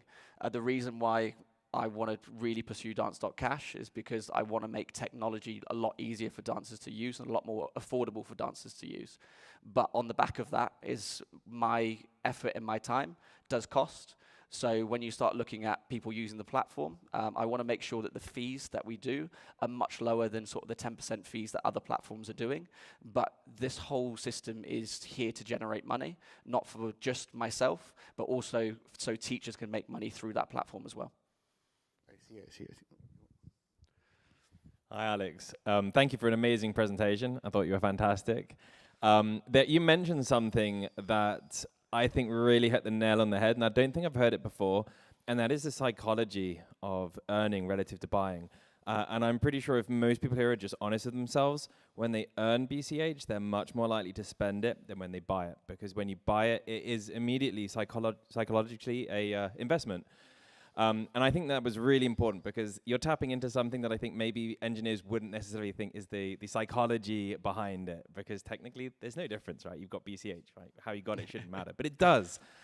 So well done on that point. And my question to you is, have you given thoughts onto that point? How can people more easily, readily earn BCH? And how will your bachata classes and Dance.Cash help that and accelerate that? Have you given some thoughts to that? So when we're looking at sort of like V1, V2 of Dance.Cash, the biggest thing we want to look at is promotions. So through promotions itself, when I talk about promotions, I mean promoters. So you speak to someone that uses the promo code to sell your event, and then for every ticket they sell, you get money back. So I want to change that system from being the organizers is looking for people that want to promote, and then those people are promoting the event, which is making it better for the organizer, but through promoting the event, they're earning BCH, which once again, they can spend directly onto different events, different classes, so it closes that loop where people can earn and spend through their platform. Wow, that is fantastic. An amazing thing about this, with the technology we have, that's all on chain, that's all permissionless, trustless, so someone can go and sell. You don't even need to actually know who's selling, right? Theoretically, anyone could just be selling that and then getting the... Yeah, because that's why we want to have different styles of user accounts. So if you've got dancer account, promoters accounts, teachers accounts, artist accounts, and then also your promoter accounts. And because of these systems, if you're a promoter, you can apply to events that you want to promote for, but you'll have a promoter profile where you've sold 10 tickets for this event, or you've got a history that you can look back on, one from your side that you're trying to build up your profile, but also something that can be checked by organizers so they know they're not just getting someone that's going to game the system. It's all tracked with the blockchain. I think it's great from that side. Fantastic. I think that's a hell of a pitch for investment. Thank you. And I just, oh, sorry. Awesome. And okay, and I think we'll wrap it up there. Put your hands together for Alex. Thank you very much. All right, good stuff. Well done. All right, so we now have lunch. We're back on schedule, so Jonathan will be thrilled with me, and we'll be back in here at 1:30 for a panel, and of course the Layla upgrade going live, a little bit of celebratory vibes. Yeah, so anyway, have a good lunch downstairs, the most important part of the whole event, and come dance bachata tonight as well. All right.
some point you ask yourself, sorry. It's wonderful to see so many people. Every year there are more people at Bliss. You know, eventually, and it's only going to take a few years. We'll have at least 10 million. You know, I can't wait for that. Anyway, today we're coming to the highlight, right? The best part of the day. So this is the community and marketing panel for BCH Bliss. And today we're fortunate to have, as we can see, 3 outstanding guests, true community builders with us. At the end, we've got Steve Thurmond, who everyone knows for his cash stamps phenomenon, spreading BCH and igniting igniting real-world adoption and turning it into fun community moments. Marcelo Fleischer, you know, who's an absolute corner point to BCH, he's been igniting BCH communities across Argentina and LATAM through events, education, and grassroots adoption for many years, and it's wonderful to have you here, Marcelo. Thank you.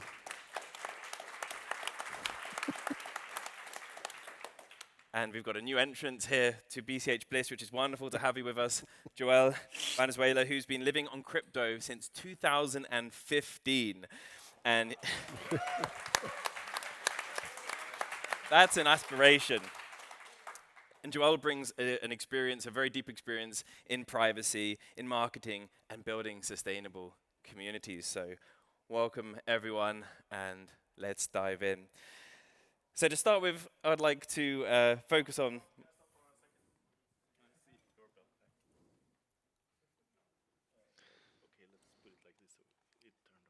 Oh, it turned off. Ooh.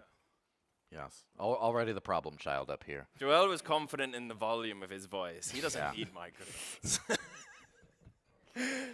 So Marcelo, it's wonderful to see you. It's been several years since we've met in person. I have to say it's just so great that you've come to this third Bliss. Thanks so much. I feel like home here. Thanks for organizing this, seriously. Yes, that's a great thing. First of all, thank you to the organizers for making this all possible.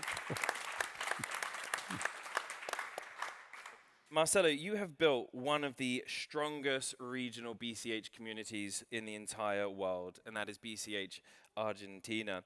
And you've done this through, you know, your merchant onboarding. You've had regular meetups and really inspired the people through and creating even your own conferences and offering a lot of education over the years. And the question is, you know, with all of that experience that you've gathered over that, you know, your successes that you've had and the learnings that you've had, what has been the single most effective thing that you've done to turn casual interest into active participants in the BCH ecosystem? Yeah, I think that something that is underappreciated is consistency. And I've been talking with, I don't remember whom, but talking outside here. And I think this is so important because we have so many bright people here with so many good ideas. And some, even you can be a genius, but if you do not follow, if you do not stay, if you do not take the time to see if this great idea that you have was already tested and how it all went, well, it's not worth it. I mean, we learned that these kind of people, we should listen to everyone. I mean, maybe it is a genius idea and we have to implement it, but most usually it is not. And so I'm just sharing what I learned. It's not just, I'm not talking about from a pedestal. I think that the maintenance thing is so important because it's what everyone from the outside sees. Right. They come here, they look at, I don't know, there's a website. Is it updated? Is it there? Or it's just not there anymore? Just a quick example. So I think if you want to build a community, you have to look like a community. And again, support. If you don't have support, the first problem you have, and you don't find someone that is ready to help you. No, you need someone whose job is to help you. And in the community, someone that is looking at what's happening in the communities, in the groups, and building what's needed, listening to people. So, but this has to be something like this has to be a basis. It's not an option. So I know that we're usually very excited about new things, but then we need, sometimes we have to find a way to pay for maintenance because it's so appreciate unthankful work. So I think that's something important I've learned all these years. Okay, that's a great answer. One of the things I really take from that is showing that it's a living, breathing community, like the website you mentioned. It's a great part. So when you see a website, if it hasn't been updated in a long time, you get the feeling nothing's happening there. So sometimes just updating it, even if it's, the information is not particularly new, but it's just letting it know it's a living, breathing ecosystem is super important. And there was one word in that I thought is one of my favorite words: consistency. Right, that is showing up. Success is, as Steve, I believe you mentioned, 80% of success is just showing up, doing it, remaining consistent. So yeah, it is, and I think Jeremy used to say, people do not. People see that you're still there, not that you're there. You're still there. That means you take this seriously enough to keep on doing the work. No matter what, because you understand how important it is. So these are things that people just smell. It's not about the whole argument. Then you can explain, you can argue, but this is something that we need. I think we were selected for this kind of people that perhaps are too into, the also important stuff, but we lack other kinds of people that we also need. But I think it will come with time, and it's important to share our experiences. We've been doing this for a long time, and we have many really, let's say, committed guys, even merchants. But what about those that are not? So I think that we can talk about that today. absolutely, that is one of the points later on, is to look at when we have success, how do we best share that? And that's something we'll get back to. So thank you very much, Marcelo, that was great. Going on to you, Steve. So cash stamps, this has been an absolute, onboarding phenomenon. So we've seen huge amounts of posts about this, and lots of people around the world using cash stamps to onboard new merchants. And this, along with your bottom-up philosophy, you are showing how small, fun, personal actions can create real momentum in the world, and it's truly inspiring. And my question to you is, what is it that makes you so passionate about Bitcoin Cash, and how is that driving your approach to BCH marketing? Well, first let me say I hate marketing. I hate it. I'm not good at it. Despite the success that Cash Stamps has been, I would much rather pay somebody else to do the marketing aspect. I still work in TradFi, unfortunately. I have a wife and 2 daughters that would kick me out the door pretty quickly if I said, we're moving to all crypto like Joel here.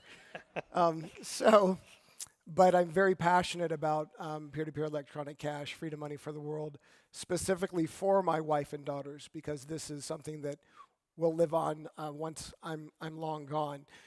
But I think we have to take a proactive approach. We can't wait for people to come to Bitcoin Cash. We have to take Bitcoin Cash to the people. And Cash Stamps is a really simple tool, one of many that does just that. A big shout out and a lot of respect to Jim Hamill and his brother for making this come alive, if you will. This was an idea after my first BLISS in 2024. Went to the Bitcoin conference shortly thereafter. And I wanted a tool that I could easily onboard somebody without saying anything to them. It's great having that one-on-one conversation and interaction, because that's where you really can build rapport and make that connection. But I wanted something I could just put in somebody's hand, and if they could read, they could onboard themselves to BCH. And it works really well for that. We went through a lot of different iterations of it and found mistakes and found that people don't actually read what they're holding, unfortunately. But if they spend the time and just read it, step one, step two, it's really, really simple. So it's a coordinated approach. You can't just do one thing in marketing. You've got to take a multifaceted angle, both the online presence, the tangible physical presence, the visual presence. We need a lot more brand recognition and awareness. We have to become undeniable if we want to compete in this space for market share. And I know that sounds like a corporate-y pitch, but we are fighting for freedom money here. And we're not the only one that has this ethos. There are other coins that have this ethos, Dash being one. We think we're the best, but that's okay. But we're going to be competing for market share, and so we have to have an undeniable presence and targeting it from multiple angles on multiple fronts. My idea with the Use BCH initiative, this was spurned out of my talk with Steve Duplay last year, and the whatisbitcoincash.com that Kim.com runs, that website. Oh, no, I'm sorry, is it why? It's whybitcoincash.com. I really I'm still trying to. If anybody has any inroads with Kim.com, I would love to partner with him and use that as the address. I have the usebch.cash address as a backup because I think it's the next best thing. But the whole idea is to pose the position to the public. Why Bitcoin Cash? Why this particular cryptocurrency? And highlighting some of the grievances we have with fiat currency. It's meant to be provocative. It's meant to elicit a response. It's meant to elicit inquiry. And therefore, get in front of as many eyeballs as we can and share the message of freedom money for the world. That's really all it comes down to. And I'm passionate about it, to answer your original question, because just like Emergent Reasons says, I want to leave the world a better place than I found it. And this is my simple way of doing that. So, Woo! That's why we're here. All right, so who out there is seeing cash stamps and think that they're an amazing piece of marketing? If you think so, give a scream out now. Woo! Maybe Steve's not so bad at marketing after all. Thank you, Steve. And I'm glad you're in Bitcoin Cash and bringing that passion here. It's important, and we are building a free world, right? It's not just for ourselves. It's not even for our children. It's for generations to come, and that's super important. So last but not least, Joel, it's wonderful to have you here. And this is your first BCH Bliss. I hope you're enjoying it so far, and hope you're feeling at home with a lot of other P2P cashers. It's a good community.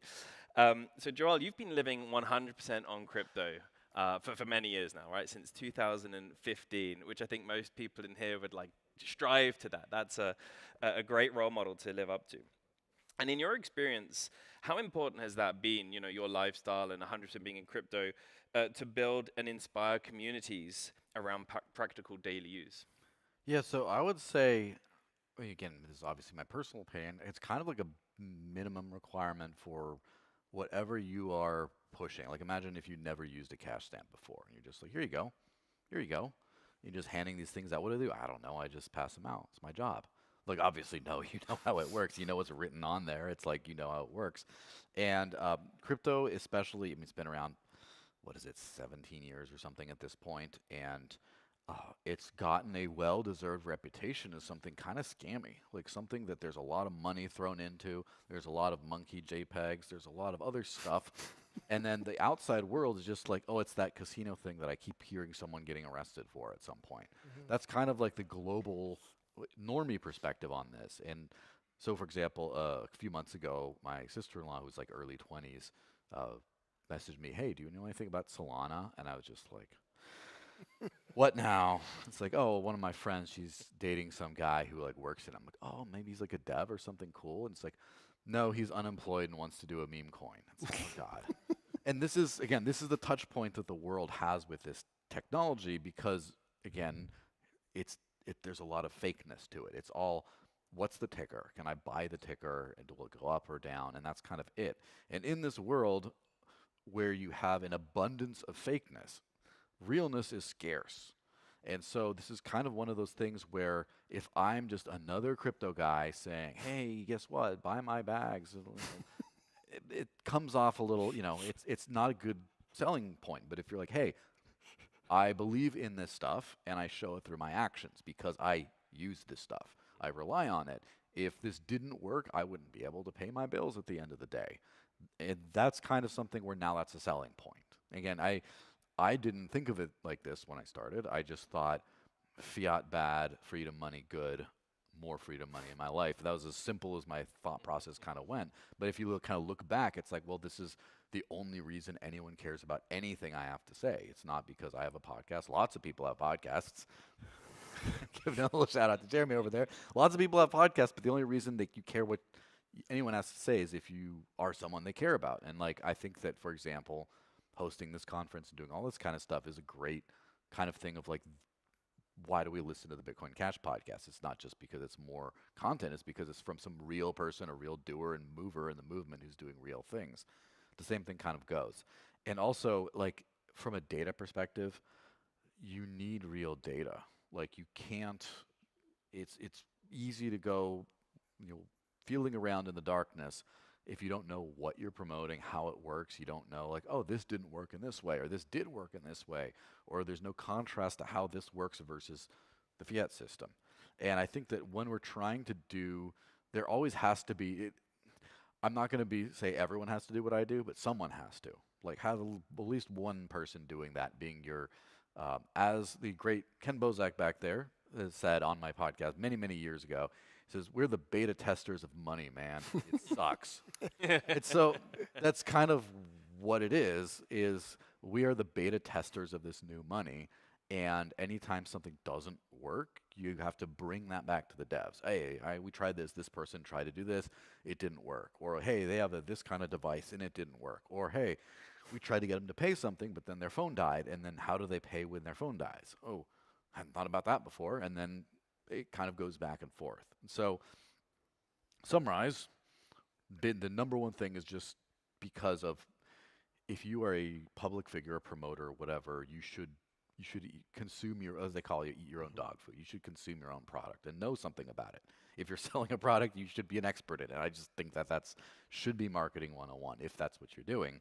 But also, if you have a real-time data feed to things, every dev should want someone using their product every day in all kinds of weird, kind of unnatural, low connectivity environments or whatever, and just get that, like, oh, when this wallet disconnects when you switch from data to Wi-Fi, and there you go. So, thank you for applauding me. I'm sure this is all about me right now.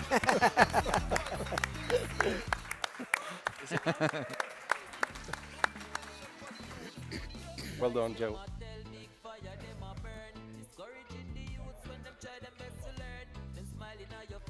6 more blocks. Okay. Oh, It was premature celebration. We're just warming up, right? We're just warming up. it was an unconfirmed transaction. Okay, it'll make it into a block eventually.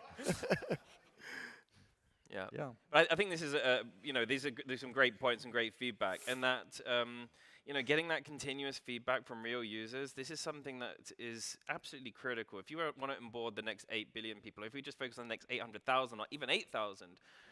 What's needed for that, and that is that really smooth user experience. And how do you get that, right? Because everything works, you have everything well planned out in your little test environment, but as soon as users actually use it in the wild, that all goes out the window, and all bets are off. So it's great here, Bliss has been testing it out with the tickets, and we've got NFT tickets to get in, and it's been scanned to get it in, and there's some great feedback coming from that to already improve the system and make everything better, and super important.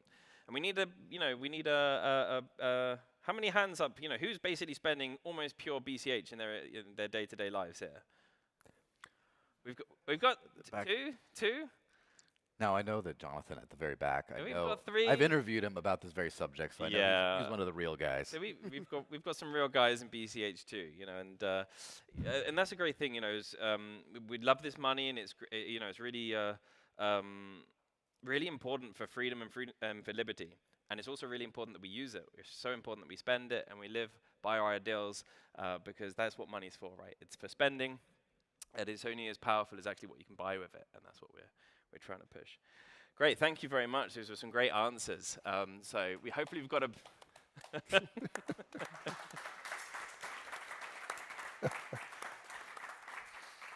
Those are some great answers. So hopefully we've got a little bit of time before the upgrade, and we can open it up into a bit more of a free-form discussion. We're going to delve into like marketing and what we can do to improve it. So the first question that I've got is that, what is the highest leverage action that someone can take to create meaningful momentum in their surrounding community or in a local area? And that question is to you, Marcelo. Yeah, I don't know. I don't think you can talk about just solution as a definitive thing. I think that's one of the problems, and many people burn out thinking this is the way, and then it is not. And we have to explore every possible angle, because we are not. I was listening to Joel, and I think it's even worse than he says. He says, well, people think about scams when you talk about crypto. I mean, most people. And I don't think it's even worse, because they think that crypto or Bitcoin is something you need a new kind of bank to use.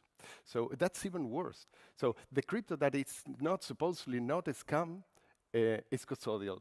And that's the only way you can use it without problems, with confidence. So I think we have an uphill battle. That was what I experienced at the beginning of all this, crypto. They ignore you, or they think you're a scammer. Okay, that's something that we can deal with. But crypto, I think I know what it is, and it's the opposite.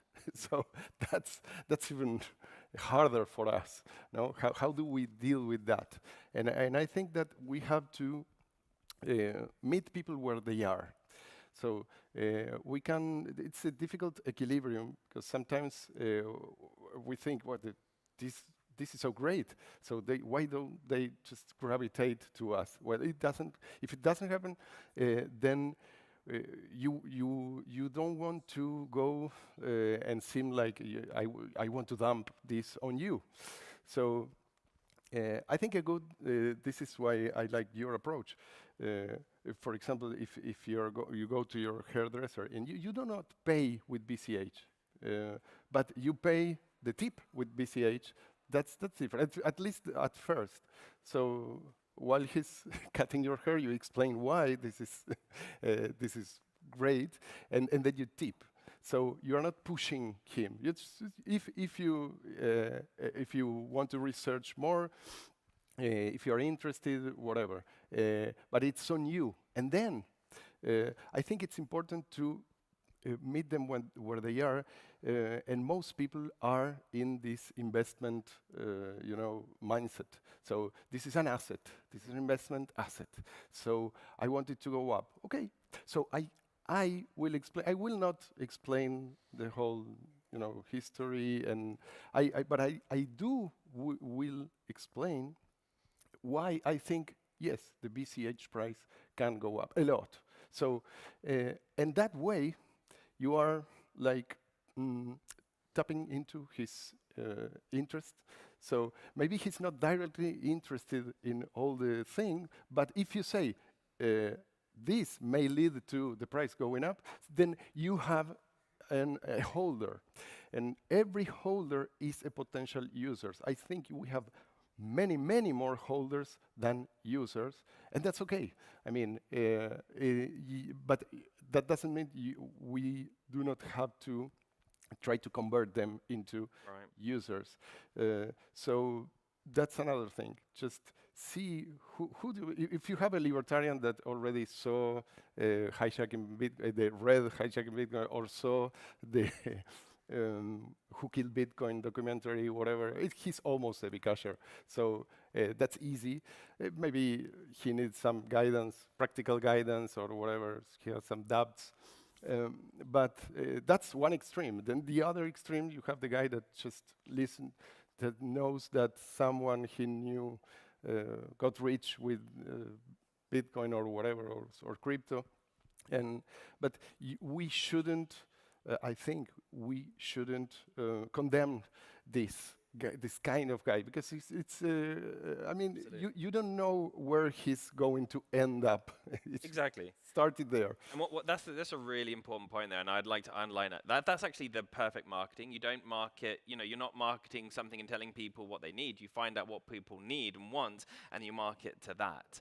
And that's exactly that, and I love that. And it's not then judging someone for having maybe a slightly different prerequisite or desires than yourself. If you want to adopt 8 billion people, it's going to be impossible that they all share the same value, right? That's just not going to work. And I find that it's really true. So when I talk with people in Germany, for example, Germany is very cash friendly. They love cash. And there's lots of laws that are coming out to try and stop cash usage. And people are genuinely worried about that. People are actually quite tuned in with CBDCs generally. Like even, people that just don't, crypto's a scam. Like in Germany, it's a scam and it's just, but CBDCs is also really scary. And how are we supposed to get around that? And that's where I come in with the conversation. It's like, that's the conversation I have. Not about numbers go up. It's about, well, actually, that's the whole point of cryptocurrency is it allows for still digital payments, but it can't be stopped, it can't be blocked, it can't be tracked if used with privacy, right? So this actually protects you against that. And then what I do is I give them some, so just a small amount, and I say, listen, just there you go. At the end of the day, what you do with it is up to you. If you never use it, that's okay. But just give it a consider, think about that. And normally what will happen is the next time I bump into that person, they'll start talking to me about that, and they'll be interested by this, because that's what they're looking for a solution. They have identified the problem.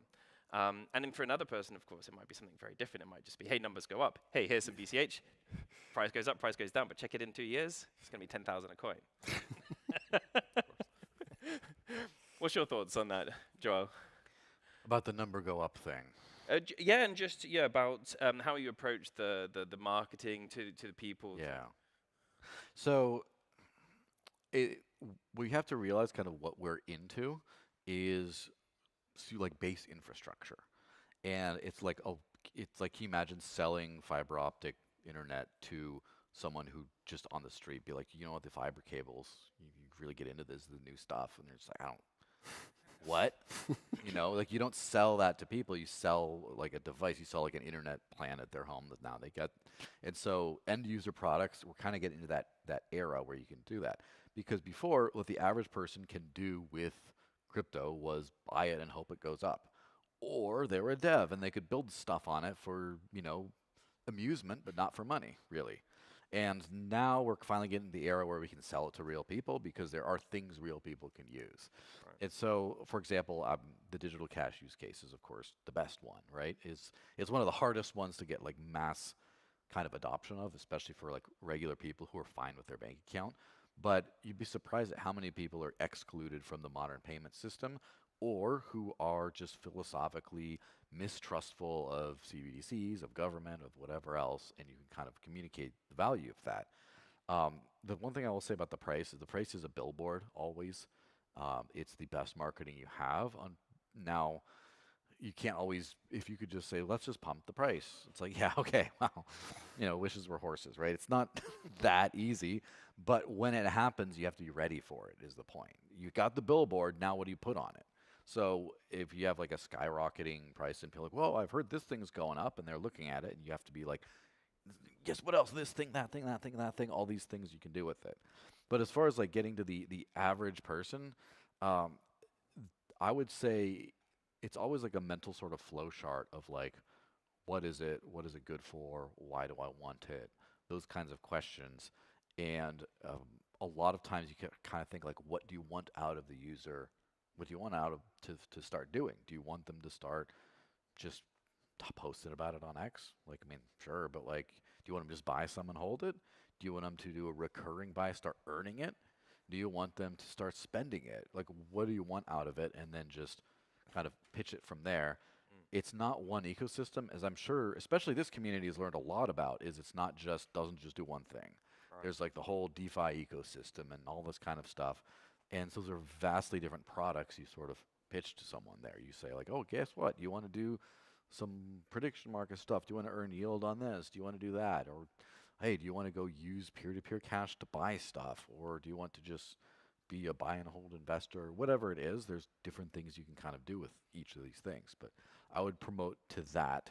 The biggest thing is, I think you have to think about end user products a lot more. Everyone should be thinking about that.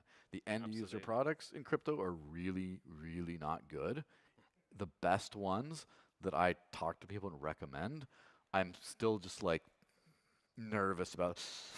What's the, it's like, this is great, but, and because and you use, normie apps, they just work. Everything just works. And if you're like, for example, one time like X is down, everyone freaks out and complains, oh, there's the wheel on, turn it to shit, and all. There's all this kind of outrage that when it works 1,000 times better than the best crypto app.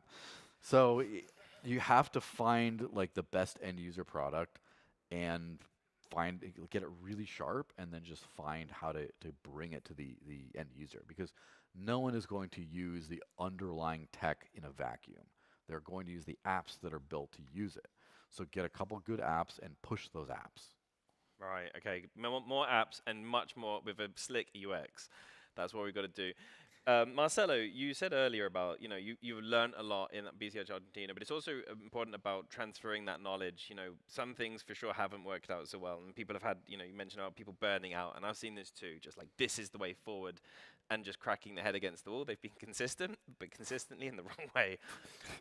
So, what efforts can be done, to help transfer that? We've got Steve doing work with Cash Dams. You've got, Jomar in the Philippines doing great work out there with merchant onboarding and P2P marketplace. And of course, there's lots of things behind the back that haven't worked out and aren't being sort of broadcast.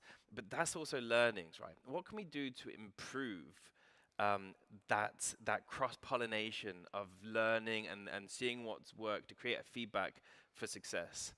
One thing we started in 2025 was a kind of club, let's call it that way, where you have to pay. It's symbolic, but you have to pay.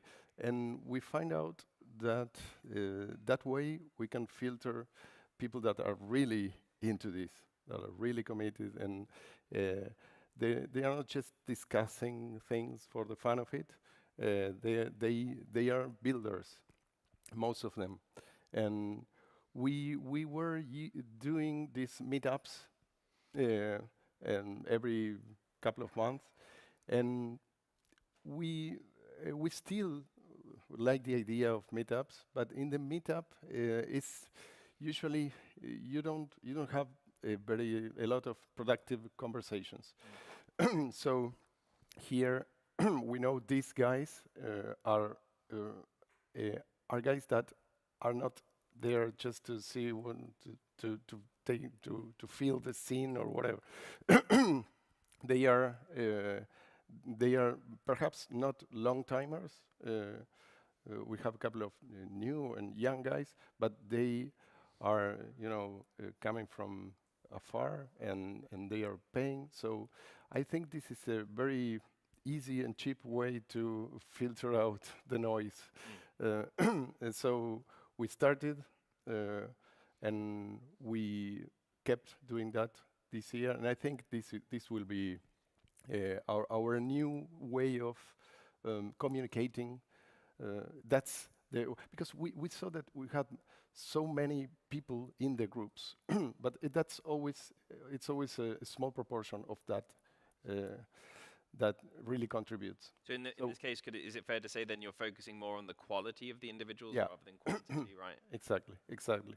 And it's usually that way. But you have to, that there are always a small, percentage of people that really are working.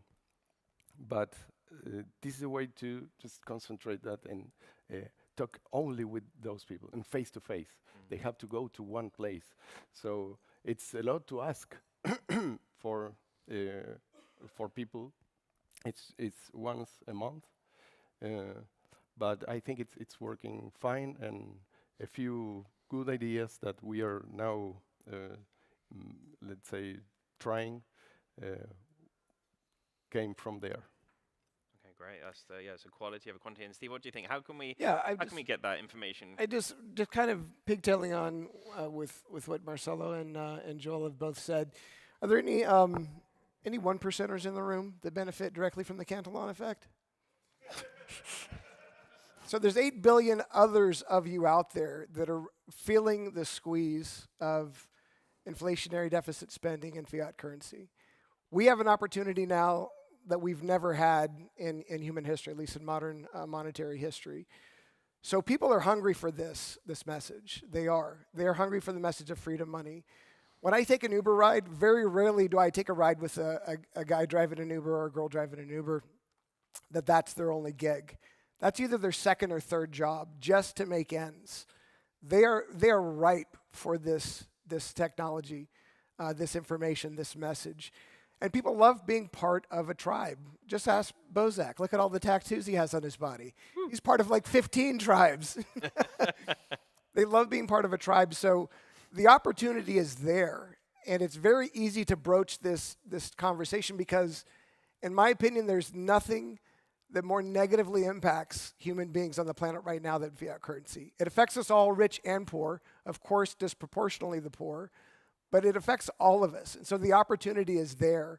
And how you broach that topic of conversation can be a plethora of different ways. But I use the guy that mows my lawn as an example. He was a personal contact from way back. We didn't have a really close personal relationship, but I said, hey, you mow lawns, will you accept BCH in payment? He was like, yeah, I got a couple of other coins that he's holding it as an investment perspective. And I said, I don't care what you do with it. It's up to you, whatever you do with it. But can I pay you in Bitcoin Cash to mow mine and my mother's lawn? My mom lives across the street. He's like, sure. And what did he do? He got his weed man to accept BCH for his weed. Right there, he created the circle. Right there, he created the parallel economy. Nobody is coming to save us, guys. You don't vote yourself out of this shit. Nobody's coming to save us. It is up to us to create the parallel economy. And it happens one person at a time, which grows, it gets bigger. And I think it's always going to come back to that human connection and communication at the end of the day. And to Marcelo's point, everyone has something to contribute. Those of us that are actually building this community, we all have something to contribute. You're not going to be the extrovert that likes to walk up to random people and ask them if they've heard about Bitcoin Cash. You might be an introvert, but you've got your own way of contributing to this community. And these efforts that we're making have a compounding effect when we're all doing the same thing, carrying the narrative, focusing on the message, keeping our eyes on the prize, if you will. This just has a compounding effect over time. The user interfaces, the ease of use, the getting things less and less frictionless, less and less friction are all key components as well. But at the end of the day, do what you can. Do what you can to contribute. And a cumulative effect over time, it just has that compounding effect that keep showing up. I mean, at the end of the day, keep showing up, keep doing the thing that you're doing that you can contribute to this community and continue to watch it grow. And rely on those. If I have a question or an idea or a problem, I've yet to find, I've yet to have a scenario where I can't find somebody in the community that answers my question and quickly. We've got the resources there, the communication tools, Telegram groups, Twitter, online, etc. So get your questions answered. If you've got an idea, if you've got a project, if you want to do something, there's a good chance that somebody else has already done it and have gone through the pitfalls and can help you avoid that as well. So use the resources we can, that we have, and watch the compounding effect happen. It's just a matter of time, ultimately, and I think we're really well poised, just like that germinated trillium plant. We're at the 9-year mark, and it's ready to bloom. I think we're kind of on the cusp here of things really taking off, and it's the exact time we need to put our foot on the gas and keep going forward. So put your foot on the gas. So do that 1% extra. Think to yourself, what can I do? Just 1% more and get that compounding effect. And I think that's great advice. You know, there's so many different groups in Bitcoin Cash. There's so many different people. Like, make use of BCH Bliss. Make those connections, and then make sure you know who you are online and reach out to people and use that leverage, okay? Because I agree entirely. You know, if you have a question, there is someone here that can answer very, very quickly. and to turn those dreams and ideas into actual reality. So great advice. All right, here's an interesting point. So I'd love to look at like measuring success. And this is something that I think BCH could do a lot better at. And in the corporate world, in the manager world, there's something that is very often said, and it's true. You can't manage what you can't measure, right? And to be able to measure success is important to know if and see, is my efforts actually having the impact that I want? You know, coming back to thinking of BCH Argentina, you did some things that didn't work out, and then you did some things that did. Okay, but what is it? What do you think is the most important thing? What are the key metrics that we as a community should be focused on to measure success? Joel, I'd love you to open that up. Well, I would say that probably the most, I would say, self-critical of all, the right side of crypto is uh, just general transaction volumes, right? And I think, I heard some discussion about that last night. I think that it's one of those things that's going to really matter over the next 3 to 5 years. Like, I think that we need transaction revenue. Like, any business needs actual revenue. Someone needs to pay the miners, etc. And I think that some of the early kind of the most hardcore cryptos, like whether it's the digital cash coins, the privacy coins, whatever, seem to be struggling with this at this moment. And it doesn't mean it's not going to change, but having a plan for how do we get, million transactions on the chain a day at least. How do we get without just spamming things, so like with recurring users? And that's something that's unfortunately hard to measure because it is so easy to fake those metrics, therefore with a permissionless system. I think that that's the number one biggest thing, but if you view this as infrastructure, which should be, right? If it's the underpinning of the new global financial free system, then it's infrastructure that powers everything else. The one thing you can keep track of is user onboarding and retention for, I guess, end user apps, right? Like, do you have like wallet downloads? How many wallet downloads do you get? How many stay on there? How many people will sign up to, I don't know, however you acquire the crypto, whether it's an exchange or whatever? I can show everyone how to earn it too, but how many people do you see getting on that? How many people do you see not getting on that? So every single, think about how someone uses BCH. Think about how they do it and get a referral program for every single one of those steps of everything you do. Your entire toolkit, right? We need a Selene wallet referral thing. We need pick an exchange if you were going to buy it. Pick something if you want to spend it. And then just start counting up those referral numbers as you use the code to onboard people. And you're like, oh, we're doing a lot. And then look at the retention. If you have relationships with any of these companies, by the way, or app developers, talk to them too. Say, hey, how's it looking? How's the volume looking? Well, all of this. Oh, okay. Well, what regions are doing the best? What, etc. And just pump those numbers. Those numbers need to kind of go up. So just understand, look at the regions that are doing well and then put the energy there, right? Focus in those areas with the limited resources you have. Whatever data, and again, this is, I would say, one of the hardest problems in crypto right now is how do you generate and measure adoption in this fully decentralized, permissionless, base kind of monetary system. It's just like, it's kind of an impossible task a little bit. So you have to take pieces of that and see what you can measure or kind of do the best. And then, look at, there's other metrics like total amount of coins sent, not just total transactions, but total amount. Of course, that can be gamed with a couple whales splashing around, but what if it's not?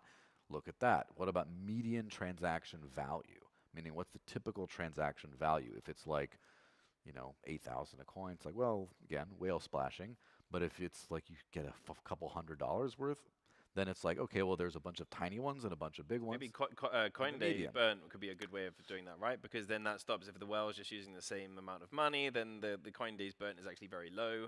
Yes, although you always have to understand there will be whales there. And so what if it's just like a few hundred super motivated people using it all the time, and most of the people don't touch it? That's still fine because it's total usage, right? So I don't know if the Coindays thing, all the stats are important, but none of them are like the metric. Everyone tries to find the metric. The hardest to game metric is total transaction fee spend on the network. Yet all the big players are still gaming that. They're all still, pumping through a bunch of usage in Solana and Near and Hyperliquid and whatever else. There's all this wash trading, everything else. But just look at the aggregate picture and see how it goes. And to a lesser extent, there's, of course, market cap is really tricky to use as a metric, but you can see improvements where it's not like, oh, we got a couple whales splashing around. It's like, oh, you can see over time the lows are higher. Things are keeping on going up. And then you look at social media metrics. How many people are talking about this? What are the trending topics for this? How does that work out? And then there's other things that are harder to measure, but you get a kind of gut feeling, which is how many faces you don't recognize pop in, whether it's at a conference, whether it's online, whether it's in support chats of your apps, and also like how, when you do business with companies, how eager are they to do business with you based on knowing you're part of BCH? So like, for example, I've noticed this turnaround a lot in the Dash world in the last year or so. Like the ease of conversations on that has gone way up, and that's something that's, it's not like a metric, you can't measure it, but just the vibe of like you go to a conference or you go out into the wild, do a consensus or something, and then when people hear about what you do, are they like, oh yeah, I hadn't heard about that in a while, it's still going on? And do you see that change to like, oh yeah, I saw one of your guys here the other day, and you can even, this is a weird metric too. But can you measure that? That's the important thing, right? Because that's what we're looking at. Like how because that's an anecdotal thing, which is also important. But how would you put that as a measurement? You can measure anecdotes, and I do think it's instructive depending on who it is. Again, if you're a person, like say Steve goes out to a conference, think how many times you hear a positive Bitcoin Cash reference, a negative one, or just confusion / oh yeah, I haven't heard of them in a while kind of thing.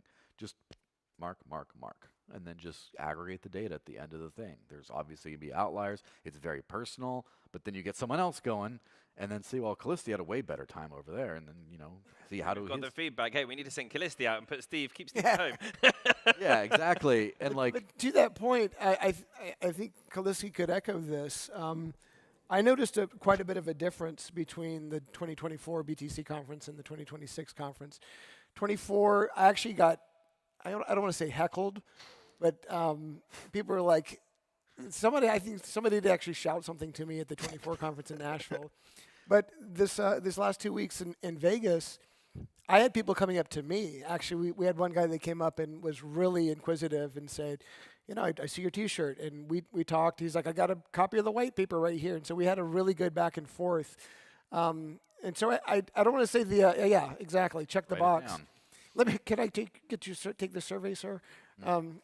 But it really is hard to measure because you can't look, just like you're saying, you cannot look at just one thing. You have to look at the whole big ball of wax, the big picture. But it does seem like the tide is turning, and I don't know if Callisti would agree in his experience the last 3 conferences or not.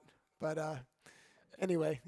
Maybe I could share just a little bit on Callisti's experience, actually, because it's something that I think is interesting. Callisti was a little bit demotivated because in his conference experience, no one had heard of Bitcoin Cash, right? And people just weren't aware of it. And it's funny because I see that completely opposite, and I'm convinced I'm right on this. And Callisti should be very happy, right? We popped into the top 10 again, and no one fucking knows what Bitcoin Cash is. That's amazing. Imagine you're a shop, you're a product. Everyone knows your product. They know exactly what you sell, and they say, yeah, I don't want it.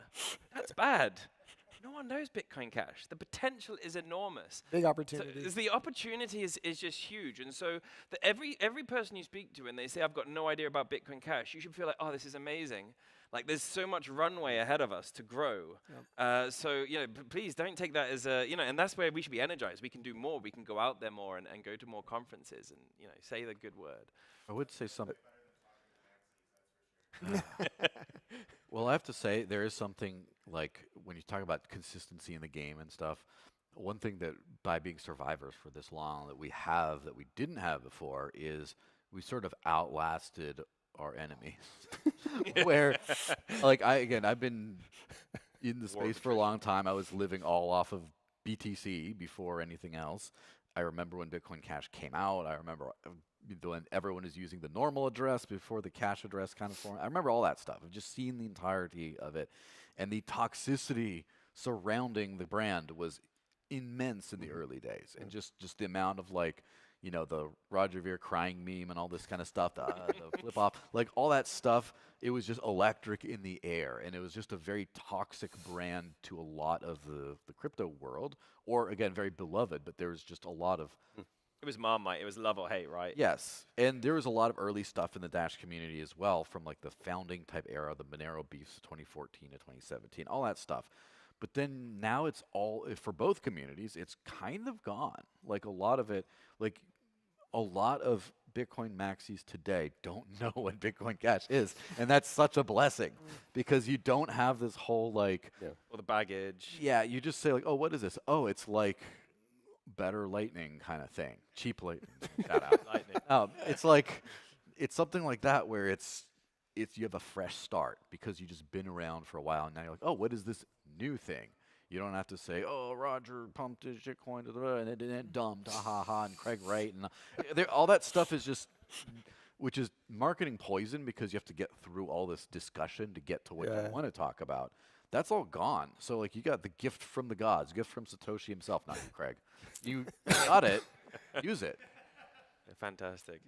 That's a really, I think BCH is in a really great spot because of that. BCH is much more today about the tech and about what it offers as opposed to personalities. And it's difficult what we are doing, but nobody else is doing it. So that's another thing that we have to remember.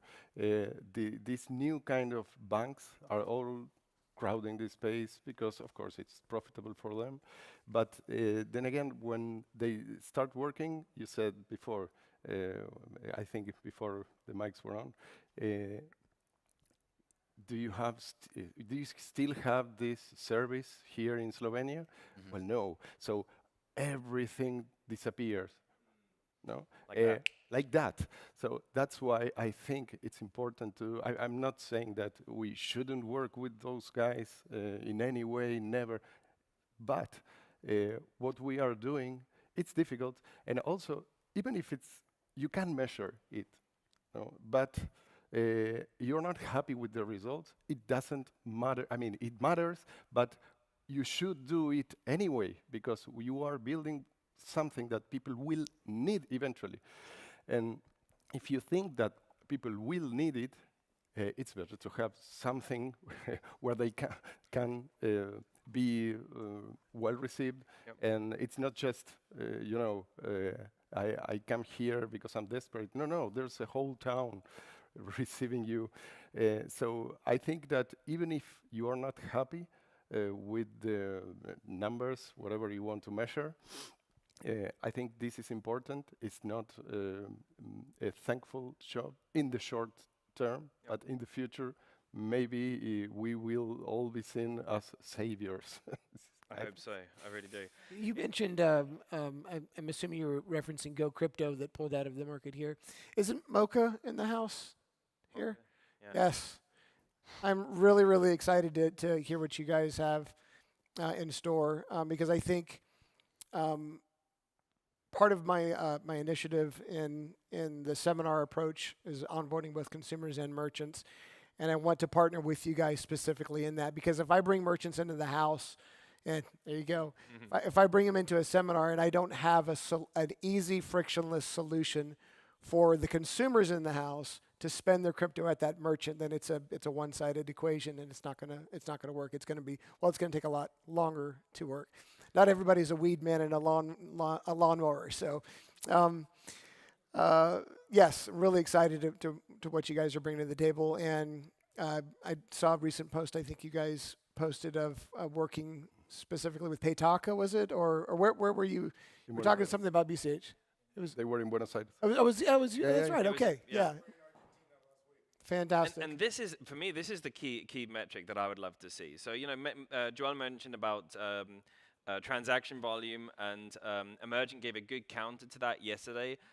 which is the tail wagging the dog, because what you actually, you could spam those transactions, but what you want to be seeing is actually real value being used, and real, apps that are being used, or people that are using Bitcoin Cash for merchants, whatever that is.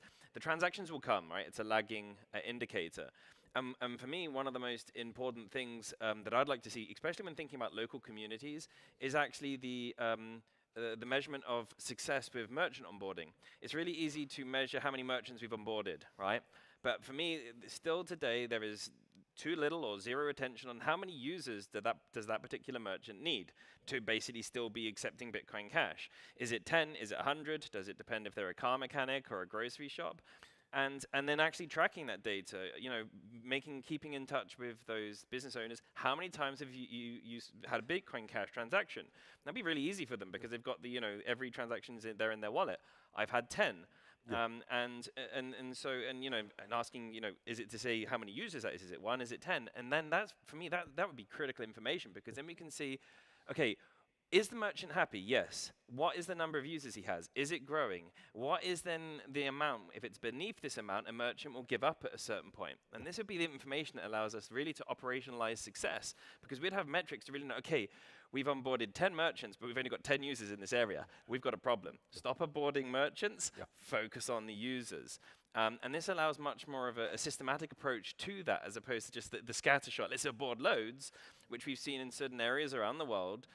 Lots of merchants, the other side of that equation wasn't matched, and so the merchants ending up giving up on it, because when someone did come a year later, hey, I want to pay with BCH. Oh yeah, what was that? I was onboarded. I've forgotten how to accept it.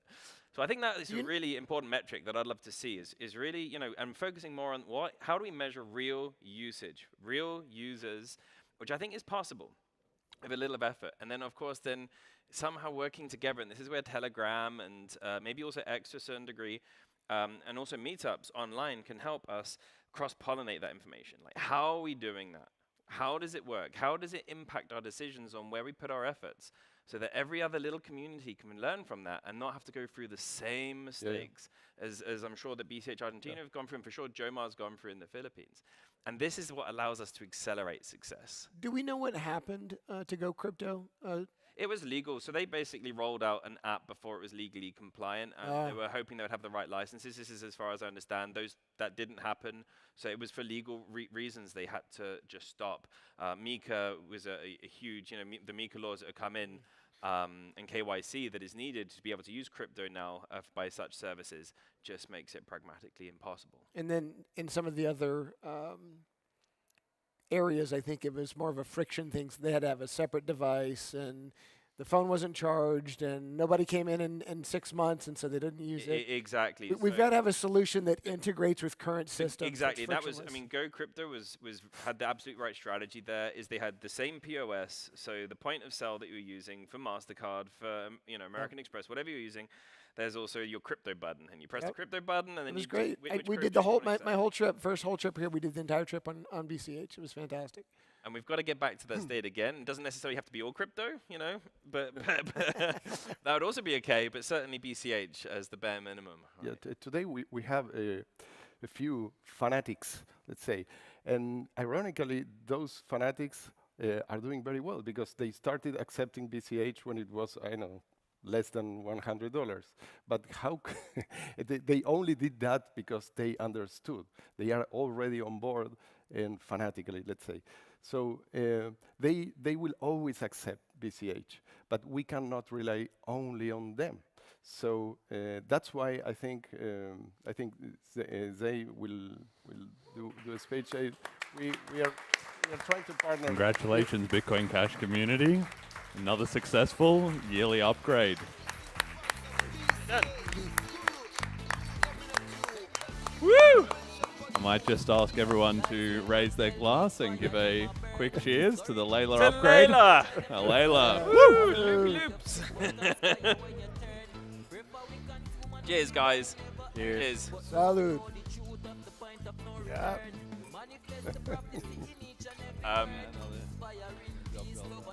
And by the way, it was scheduled at 2. It's 12:41. Who voted no for 1-minute blocks? We need to talk. Right. We need to talk. Because if that's not the best advertisement for 1 minute blocks, there's for sure some things we need to solve and make sure it's safe, but that's the kind of UX, right, that we're talking about. That we need to improve UX, bring it up to the modern standard. People have higher expectations today than in 2009, and we got to keep with the times. Yeah. Leo is our problem. Leo is the problem. We'll deal with it. We'll deal with it. It's all right. So the thing is, you should be able to accept any crypto or even fiat, and also you choose which one you get. Absolutely. And then the customer pays with whichever currency they choose their money. So that's why we thought this is a good solution. If you have a fanatic merchant, he will accept BCH, but he will get more BCH, much more BCH, because every guy that pays with USDT, USDC, or whatever, until they can't do it, but while they can, this merchant is getting BCH. So we are not losing anything. We are not giving USDT or USDC anything. They are giving to us. We are like reclaiming our BCH from them. So, and also, people can see that BCH, why some people pay with BCH. So you even have in the app this like positions, so which is the best currency now, crypto, you can use economically. So with less friction, quicker and cheaper. So BCH will always be up there. So people will see that. If this is, I think what we lost is this focal point. When we had BTC, crypto was equals BTC. Everyone uses that. Well, that's no, I don't want to cry about what happened, but you know. So we had to start from below zero. It's not zero, it's below zero. Because people, again, think that crypto is not what it's meant to be. Exactly, and you've lost the first mover advantage, the network effect. There's so many so we are dispersed. So what we need is, again, people want to pay with crypto. You have different communities, but they see that they can pay with crypto here. They use their preferred currency, and then they have this experience. Oh, there's another one up there that maybe it's better for some reason. So this can become the next focal point. We lost BTC, but we don't have to rely only on BCH people. Yeah. So I think that competition is good, and BCH will win also that way. You don't have to convince everyone. You have to just show it works better. It is better. Yep, show it daily, consistently. Yeah. I guess we want to wrap up pretty soon. Yep, so I'm going to come to the final question of the day. So each one of you, I'd love to hear your response to this. So what is the one concrete, actionable thing that everyone in this room should and can do in the next 30 days to strengthen their own local BCH community? You know my answer. There's no reason why every one of you should not have 3 cash stamps in your wallet at all times. Woo! It is incredibly easy. It can be frictionless, even if you don't want to talk to them. Leave it on the top of a urinal. And you'll be surprised how well it works. And they're great conversation starters. And again, I will fund, if you reach out to me, ping me on Telegram or X, I will fund your first 20, so you have zero excuse. You got to get it printed. I'm not going to print it for you. But I will fund the cash stamps for you. I put at least $2 on each cash stamp. And so that's $40 to everybody in the room. Just ping me. I will fund your first 20 cash stamps. They're just fun. They're fun to do, and they work. They work. Yep.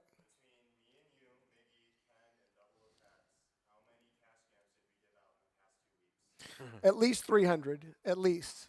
Woo! 300 cash stamps given out. That's my short answer. I'll quit tooting my cash stamp horn. So. We'll be great as well is to have a look at what happens with that. You know, where does it move to? You know, does it get spent, or how much is actually taken back? That would be cool too. Felicity would have more metrics on that since most of them are Selene while it installs, and he can tell which ones reopen the app after installation. So, oh, really? Okay, there you go.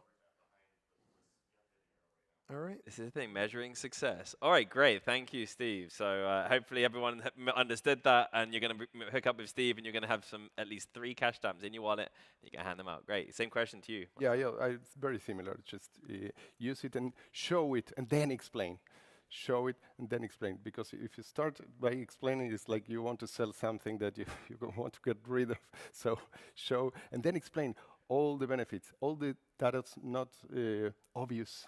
At first sight, look what's happening here. It's like just giving you, when you know, we know the pitch, but not everyone knows. So what just happened, but they have to have the experience. All right, so let's make that concrete. How many people in the next 30 days should everyone in the audience talk to and explain and show BCH to?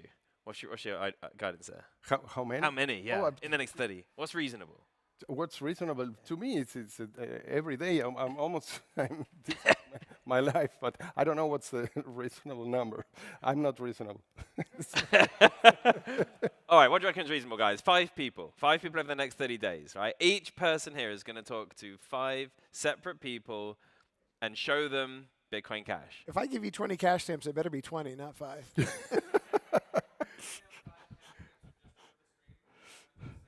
Sweet. Fantastic. All right, same question, Joel.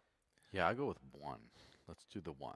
So I think I would challenge everyone in here to start earning some income in Bitcoin Cash. Woo! Because Yes. Yes. But I'll explain the logic of that also. If you buy it, you have to think about buying it again. If you just have it there, you have to think about, do I need to use it? If this is something that you earn, you have to revisit it. You have to go look into your checking account and see, I need to pay a bill. So if you eventually, if you earn it enough, eventually you have to do something about it. It prompts you to do something else about it. And so that's what turns into the actual adoption, the actual usage. Because if you're a hobbyist, if you have some on the side, you're not going to remember to open your wallet. You're just not, life gets in the way. But if you have to, it's like, oh, wow, rent's due. Hold on, let me figure this out. Now you're actually using it. So, and by the way, anyone who, I don't know everyone, but I could probably get everyone here, or half maybe, to earn their entire salary in BCH by the end of the conference if you want. Just come up to me and ask me how. I'll walk you through it. That's a hell of a pitch right there. Right? Yeah. Let's take Joel up on this. I was brainstorming this morning, thinking through my little flows of which app and stuff. I'm like, yeah, I think this is how you do it. So you do that. One income source at least you turn into this, and then pay one thing with it consistently. Not that one time it felt good, but no, this is how you pay your electricity bill or whatever it is frequently. And then you just show one other person. Just show one other person how do you do this, right? I got the zingers and the confetti, but it's just like 1, 1, 1, right? You get one person, you, earning, spending, and talking to someone else. And that's it. Fantastic. I'll That be, was great. again, open source. I'll help anyone who wants to learn how. That was great. I think that is, for me, this is the top advice, and it comes back to what Alex said. Earn in Bitcoin Cash, right? The price goes up, you earn, you've still got the same amount of money that what you're being paid in, right? If the price is down, you end up with more Bitcoin Cash. It changes the mentality. Price up, price down, I'm going to spend it, right? It's no longer an investment thing. It's just money. It's what you've earned, and what you do with your earnings, you spend it. So there's an offer here. I think, hook up with Joel, see if there's ways of earning, taking some of your salary in crypto and Bitcoin Cash, and then just start using it on the amazing ecosystem and supporting. This is the most important thing for me. If for any of you, if there are any merchants around you that accept Bitcoin Cash, use them, right? If you've go and spend your Bitcoin Cash there, and if there aren't anyone that accepts Bitcoin Cash around you, my ask for you is just find one one place, right? Speak to every single place you go to, whether it's a coffee shop or your bakery or the supermarket. It's maybe less likely unless it's a small chain where the manager sits there. But ask them, and they probably will say no. But ask them each time. And if you can just have one place locally, one place, which if you do that every time and you speak to every person every time you go out, getting one place is not unreasonable. Then you can start spending your earnings right there every time you need something from that place. So thank you very much. That was a great talk today. Thank you again to Steve, Marcelo, Joel for joining us. I hope you enjoyed that. Enjoy the bliss. Thank you. Thanks very much for having me. Thank you, Marcelo. Thanks so much. Steve, as always, it's a lovely pleasure.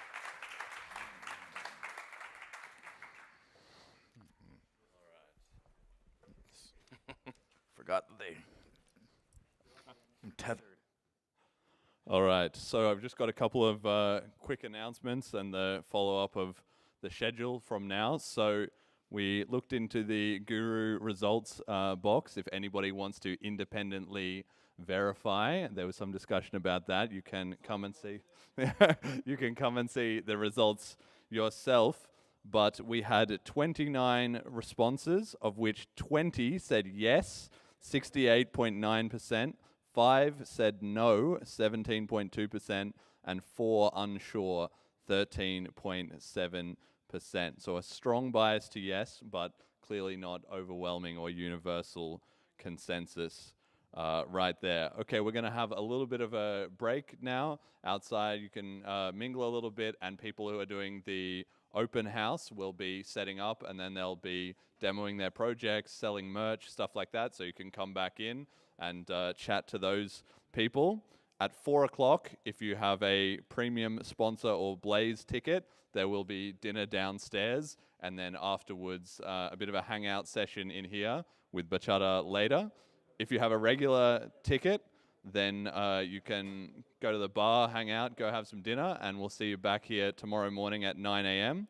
And for the live stream viewers, we'll be back tomorrow at 9:30 a.m. Slovenian time, which is UTC +2. So I've got to give a final shout out to our sponsors, BCH Bull, Paytaka, Molecular Turek, BCH One, Cash Stamps, the BCH Podcast, Celine, Commercial Kitchen Stop, and Mocha. Thank you all very much for funding the event and making this all happen. And that is it for the day. Congratulations on the Layla upgrade. Go celebrate.